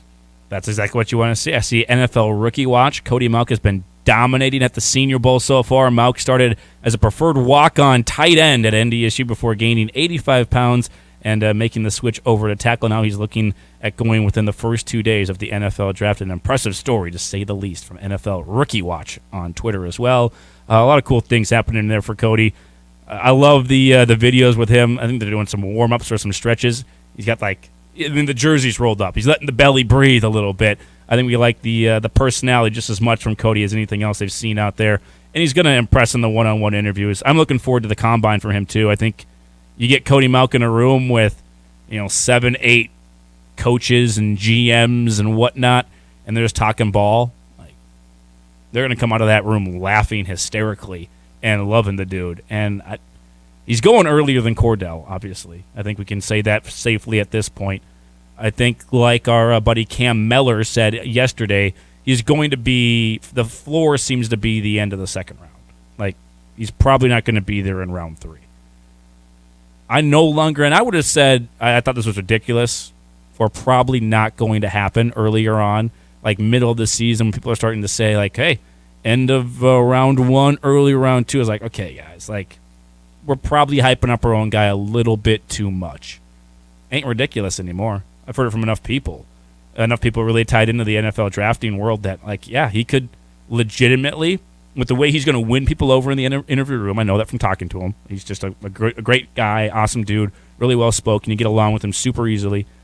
And then you see the results on the field and what he is able to do on the field. Now you add in the versatility of, he played tackle is basically his entire career. Not even basically, his entire career it was. Played tackle. Well, now we've seen him at guard. We've seen him inside against some of the best players in this draft, some of the best talents, best schools at least in this draft. We've seen him be really good there. There's going to be bumps and bruises. There's going to be ups and downs. He's a rookie. But we've seen him inside. Maybe we like him as a guard, but if our tackle goes down, we can put him out there too and feel confident enough to get away with it. You add all that together with that versatility, it's not ridiculous at all to say I'd be on Cody Mauch watch at pick 26. And in college, legitimate. And in college football is more pass happy now, but then you get the toughness and the grit and the running background that NDSU has, where they run the ball a bunch, and he's a mauler as a tackle. And then if you can move him in on guard, where he has, I keep seeing great footwork from Cody Mauch, and if that's where your base is when you can set yourself up in front of the guy. I know nothing about offensive line play, but if I keep seeing great footwork, that's setting up for success on any block. That's how I take it. And I haven't heard anything about his hand size. I don't know if that's a big thing for offensive linemen. Hand size. I think arm length is a good one. Apparently his arms are a little bit shorter than they'd like for tackle. Works really well though for guard. He's impressing people, and he's doing exactly what we kind of expected him to do. So there's your update on Cody Mauch at the Senior Bowl. We'll try and reach out to see if we can have him on. One thing that'd be really interesting is, you know who his agent is? I don't. Joe Staley. I didn't know Joe Staley was an agent. Yeah. Joe Staley's an agent out there. And I believe he's someone, I heard him on, actually on KNBR, where Matt Maiocco is from. We just had him on out there in San Francisco. They were talking with him because obviously Staley's tied in with the 49ers a bit, talking about the NFC Championship game and everything else there. And he was at the Senior Bowl. Joe Staley was. And they asked him, who are your guys? And he named off like 4 or 5 guys. And the last one he named off, Cody Mauch, NDSU. Joe Staley, former offensive lineman, the agent from one Cody Mauch. That's pretty awesome. That's someone really nice to learn from, too. A guy that's been there, done that in the league. A smart guy to learn from, and that's very cool to have him as an agent, right, as you're getting into the NFL. I wonder if we could try and have Joe Staley on. There we go. Make that connection. There you go. That is Mr. Booker and producer of this show. That's your job, Joe Staley. I have never booked one guest for this show, so I don't know how I am Mr. Job. Booker. It's now we're throwing that on your lap as well. There you go. You can get that one. As long as you continue to do excellent work as our Senior Bowl social media correspondent. You can add that to your plate. We'll take a break. We'll come back. Some more conversation. NDSU basketball. We'll talk about these ones. Also some text and emails coming in. We'll get to those as well when we come back here on The Insiders. A sports talk station that Bison Nation deserves. Bison 1660. The new year brings new goals. This is Scott Zlonick with Cornerstone Bank. This is a great time to review your ag operation financing for the year. Cornerstone Bank offers an experienced team that you can turn to as you navigate through 2023. We're a locally owned and managed community bank. We've been specializing in ag banking for generations. Whether you're looking to save, borrow, or spend, at Cornerstone Bank, we find the best financial options for business, ag operations, and your personal needs. Come see us at Cornerstone Bank. Member FDIC, Equal Housing Lender. Start building your career at Doosan Bobcat in Gwinner today. Bobcat Gwinner is currently hiring for assemblers and welders. Bobcat Gwinner offers competitive pay, great benefits, opportunities for long-term growth, and a $5,000 relocation bonus for qualified candidates. If you're ready to build what's next, apply today. Doosan Bobcat. Even their careers are built better. For more information or to apply, visit bobcat.com/nowhiring. That's bobcat.com/nowhiring. You say it every year. You're getting that auto start installed by Sight on Sound. That nice feeling when you get into a warm car in the dead of winter. And your car, she'll love it too. Check out new cutting-edge car starters from Sight on Sound. Like Drone Mobile. Do everything from your phone, including GPS tracking and setting your own parameters on how far the vehicle can go. Products in stock and ready to install. Sight on Sound. Main Avenue, Fargo. Bring it on home from Sight on Sound. Hey Bison Nation, Andy Reckoff here, and I just wanted to take a moment to say we absolutely love our Thoroldson Ethanol Broadcast Center. Love being there every day to bring you the very latest with NDSU athletics, but we're not the only ones that like to be in the studio. Michael Tutsi with us here live in studio. Scott Anderson joining us, Director of Multimedia, NDSU.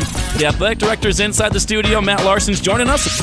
I told you we weren't the only ones. Fuel your future and join the growing team at Thoroldson Ethanol today by going online to theroldsonethanol.com. Spice it up for breakfast today with something tasty and new at Holiday. Introducing Holiday's Breakfast Quesadilla with fluffy scrambled eggs, savory sausage, mild peppers, and spicy pepper jack cheese, all melted in a warm flour tortilla. It's a little bit spicy and a whole lot of flavor. And it's just $3.69. So why not add a little spice to your breakfast? Stop in and try Holiday's new Breakfast Quesadilla today. It's only $3.69 and only at Holiday. Put that tax return to good use this year by paying cash for your next vehicle at Corwin Public Wholesale. Shop over 300 used vehicles at wholesale prices with vehicles starting at just $900. You might even have some cash left over. Cars, trucks, crossovers, and SUVs. They have it all at wholesale prices. Get more for your tax return this year at Corwin Public Wholesale. Corwin Public Wholesale, where your tax dollar goes further this tax season. Located right on the I-29 frontage road, Fargo. Independence means everything to the people with intellectual and developmental disabilities that Red River Human Services supports. It's the foundation of their mission, the emotion in their work, and the reason they exist. Your gift on Giving Hearts Day creates independence and brings joy and dignity beyond measure to the people Red River Human Services supports. Please consider a gift on Giving Hearts Day, February 9th. Visit givingheartsday.org and search Red River Human Services. That's givingheartsday.org. Hi, I'm Grant Nelson, NDSU Bison basketball player. Whether it's playing basketball or driving in my car, I want to do everything to the best of my ability, on the court and off the court. So when I'm in the car, I up my game with the Drive for Less program from Nodak Insurance. I could save up to 30% on my premium just for driving safely. To me, that's a slam dunk. Download the Nodak Insurance app today. Here for you, for all the Bison football coverage you can handle.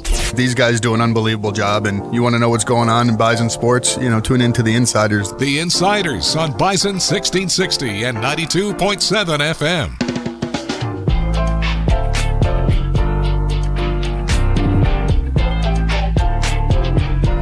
$12:46 the time. Couple of segments left for us here on the Insiders today.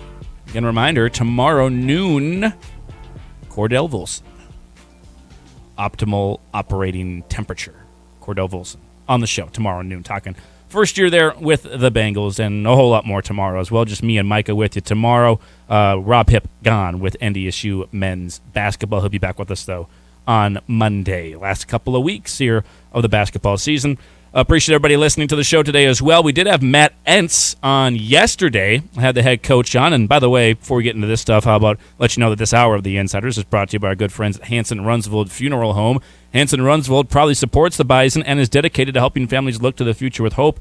And remember, what you do today shapes your memories for tomorrow. Enjoy the Bison experience and live life to the fullest. Go Bison from Hanson Runsvold Funeral Home, bringing you this hour of the Insiders. And yesterday on the show, we did have the head coach, Matt Entz, on, talking about signing day. They end up adding 6 players to the class of 2023, so 6 players coming in for Coach Entz via just signing day. They also bring in a couple of transfers as well into the program that will be coming in. We did ask Coach Entz, though. We know that there was other transfers that left NDSU's program over the last couple of weeks. Obviously, that is no knowledge at this point with guys like Dom Jones, Courtney Eubanks, Destin Talbert's going and chasing the NFL stuff as well. So got some more holes to fill potentially here. So I asked Coach, do you think you might be going into the portal anymore? I couldn't tell you right now at this time. As you guys, recruiting's 365 days a year. And so we need to make sure that we have enough depth. We have the right depth. That's probably a better way to say it. You got to have the right depth, not just anybody can help you win games. You got to have the correct pieces in place, and so I'm excited to get the spring ball right now. We have a lot of young guys that are hungry. You can see that already up in the offices, having meetings with position coaches. The energy in the weight room's been great. I know we had probably about 80% of our team was in the indoor facility this morning between 6 and 7 o'clock, working on things, working together as groups, and so. Yeah, I'm excited right now. So for me to speculate, it's too early right now. I want us to invest in the guys we have on our current roster right now before we worry about bringing anyone else in. So there you go. Doesn't sound like they're actively looking to bring more players in from the portal. Doesn't mean that can't change. You got to adjust and be flexible. That's one thing that's changed a lot in coaching with roster management. You just got to be flexible. But they like where they're at right now. It's not just the players they brought in via National Signing Day, but also you bring in some transfers into the program as well. Here's a couple of them for you. They bring in Marcus Gully, West Fargo High. I remember actually I called the game Marcus played in. From Minnesota State Moorhead, just across the river over there with the Dragons. Defensive back Marcus Shepard from Bowling Green. Offensive lineman Isaac Zateka, a Elkhorn, Nebraska native, transferring in from Missouri.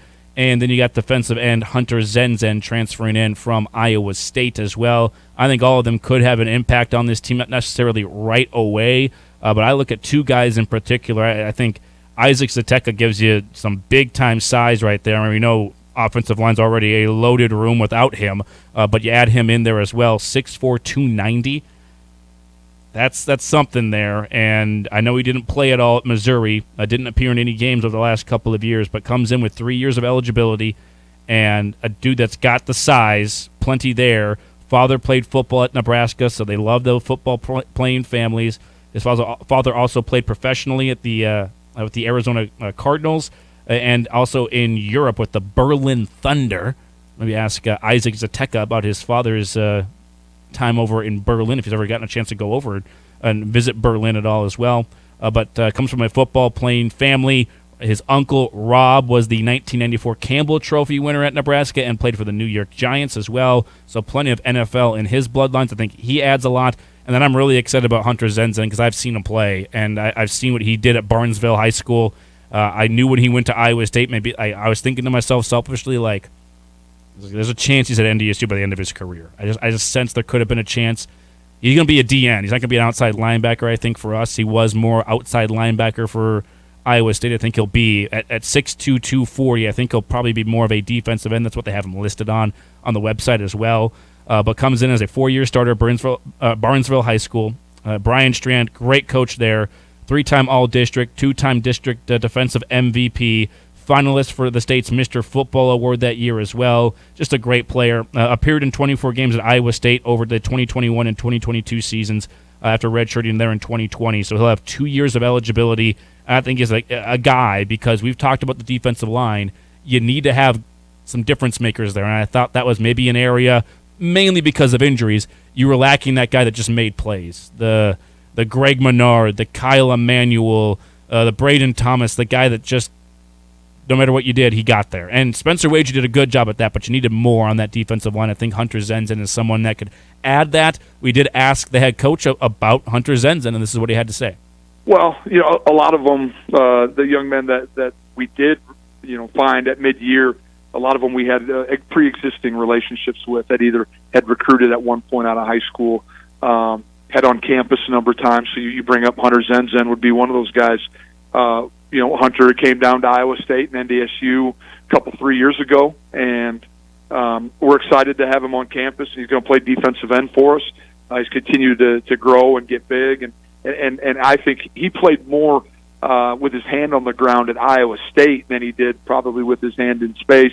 Helped them a bunch on special teams, and we look forward to him continuing to develop. He's done a great job in the first 3 weeks of being a Bison, and excited to get the pads back on for him to start executing some of our things defensively. It's also a family affair. His brother Caden is on the football team as a tight end for NDSU right now too. So the Zenzens right now, you got a couple of brothers there. One more or a couple more things here. How about defensive coordinator Jason Petrino recently being added to the staff? I had to ask Coach just why Jason Petrino. Obviously, he makes the decision there, brings in Jason Petrino to be the defensive coordinator. There is a relationship there. Why Jason Petrino for that spot? Well, I had gotten to know. I've known Jason now for probably a dozen years or so, and have followed his career, have followed what he does from a defensive standpoint. You kind of have a front row seat when he's a defensive coordinator of a team that's within your conference. I think we were fortunate this last year to follow them in a lot of games. So that means we had a lot of crossover film. Saw the ways he was defending people, saw how he defended us, and was really impressed. 2018, the year before Jason Petrino arrived at Southern, as a program, they were giving up over 40 points a game defensively, and all of a sudden in 2019, they're giving up half that many, and with a lot of the same names, same bodies there, and that told me that just the caliber of teacher, the understanding of sound football that Jason has, and Jason's a high character. He's going to fit in. He's from the state of Montana. This was closer to home. He wanted to be at NDSU, and so that was kind of the icing on the cake. But really excited about his impact he's going to have. Hated to see Coach Braun leave, but what a tremendous opportunity for him and his family too. Also mentioned there's clearly another coaching spot on the staff that's open for the wide receivers coach with Noah Pauley leaving, and Coach Entz did mention that he's probably next week or so didn't want to upstage any National Signing Day stuff for this program or for other programs, but it sounds like they've possibly narrowed in on a couple of people, and I would think in the next week or so, I believe is what N said about the timeline there. Hopeful to make an announcement there and add to this Bison coaching staff. If you want to listen to the entire conversation we had with Coach Entz yesterday, it's podcastable anywhere you find your podcast, Spotify, Apple Podcasts, Google Podcasts. You can just go to our website, bison1660.com, click on the shows tab. Everything there from the insiders, including some one-on-one interviews there as well, podcastable for you. Take our final break. Back here next. As we go to break, though, let's give away some tickets. How about 2 tickets for NDSU women's basketball against USD tonight, 7 o'clock at the Shack, and also on Saturday, 1 p.m. inside the Shack, NDSU and SDSU. Caller number 4 to 701-476-1660 wins 2 tickets to both games for NDSU women's basketball. Back to wrap up the show for you next. Rick Electric wants to say thanks for a great 2022 and looks forward to serving you and all new customers in the new year. Plus, Rick Electric wants to say thanks for voting them the best electrical contractor in the Red River Valley. Since 1964, Rick Electric has been serving homeowners and businesses with troubleshooting, repairs, new construction, and over a dozen projects in my home. Rick Electric. Schedule online or request an estimate at rickelectric.com. Golf Addiction has some great news. They know you're sick of the snow, so get back on the course at Golf Addiction. Grab your group and take advantage of the brand new 2, 3, 4 deal Sunday through Thursday from 8 to 5. Golf 2 hours, 3 hours, or 4 hours on the newly upgraded simulators at great prices. 2 hours just $50, 3 hours only $75, and 4 hours of golf just $100. Plus, enjoy a full-service bar and food at Golf Addiction, your indoor virtual golf bar and grill serving the FM area for over 8 years. Hanson Runsvold Funeral Home proudly supports the Bison and appreciates the commitment each student makes to its success. Whether in the arts or other campus activities, these students are our country's future and deserving of our support. Hanson Runsvold is dedicated to helping families look to the future with hope and remember what we do today shapes our memories for tomorrow. Add the Bison experience and live life to the fullest. Hanson Runsvold Funeral Home, an experienced and caring staff with a distinct attention to detail. Start building your career at Doosan Bobcat in Gwinner today. Bobcat Gwinner is currently hiring for assemblers and welders. Bobcat Gwinner offers competitive pay, great benefits, opportunities for long-term growth, and a $5,000 relocation bonus for qualified candidates. If you're ready to build what's next, apply today. Doosan Bobcat. Even their careers are built better. For more information or to apply, visit bobcat.com/nowhiring. That's bobcat.com/nowhiring. And it's booked. Wait, what if my flight gets canceled or the room is terrible? Ugh, what am I doing? Travel always has specials on dream trips. They do corporate travel, honeymoons, everything. I'm booking with Travel just to be safe. This week's Travel hot deal of the week is Cabo San Lucas. Fly from Minneapolis to Cabo and stay 5 nights all inclusive at the Reuse Santa Fe, March 1st to the 6th for $12.96 per person. Call Travel at 492-5000 or online at travelgroup.com. When it's time to find a realtor, word of mouth is important. And Todd Cattermas with Beyond Realty is a name Bison Nation says often. Todd has helped everyone from coaches and administrators to broadcasters and former players and their families buy homes in the FM area. So many in Bison Nation trust Todd to buy and sell their homes, and you can too. Call Todd Cattermas with Beyond Realty today or visit him at 4832 Amber Valley Parkway in Fargo. Todd is a proud partner and the preferred realtor of NDSU Athletics. Todd Cattermas with Beyond Realty. Moving the herd, one home at a time. Don't let your profits get stuck in your truck this spring. Dirt, rock, let it slide with Super Slide. Super Slide is a plastic, non-stick, self-lubricating, and seamless liner that eliminates haulback in your dump box or dump trailer. Super Slide is available in various grades, widths, and thicknesses, and Horn Plastics can have you in and out in no time. Get your new liner now to ensure you maximize productivity and profitability in 2023. Super Slide from Horn Plastics, created and preferred for every job. Visit hornplastics.com to schedule your installation. Snow, ice, and below zero temps. Typical Midwest weather, but not so kind to your vehicle. That's why Jiffy Lube of Fargo is here to make sure you have your vehicle in top working condition and ready for these winter roads and temps. Oil changes are the #1 maintenance item that's neglected. At Jiffy Lube of Fargo, no appointment needed at any of the 3 locally owned locations. Jiffy Lube of Fargo, where you can do more in a jiffy. Jiffy Lube of Fargo, proudly serving the metro area for 5 decades. Hail the Bison, right here, your home for NDSU sports. This is Bison 1660. Congratulations to Brian winning a couple of tickets to NDSU women's basketball tonight just a little bit ago. Our show this hour brought to you by Hanson Runsvold Funeral Home. They proudly support the Bison and are dedicated to helping you look to the future with hope. And remember, what you do today shapes your memories for tomorrow. Enjoy the Bison experience and live life to the fullest. Go Bison from Hanson Runsvold Funeral Home. That will do it for us today. Just about a big thanks, of course, to Matt Maiocco for coming on with us. Love hearing more about Trey Lance, and it's going to be a wild ride. There's going to be a lot of updates. There's going to be a lot of information, probably misinformation on that. Speculation, rumors, all that kind of stuff. Big thanks to him for coming on. Always appreciate his time there. Crazy end of their season. Crazy couple of years there at the quarterback position. Also, big thanks to Kendra Kelley. That was a really cool story, and someone we'll probably have on again as their season continues because they've got some big aspirations, and she's got a really cool story just to talk about. So that was great to have her on. Love finding those stories around NDSU athletics. There are plenty of them.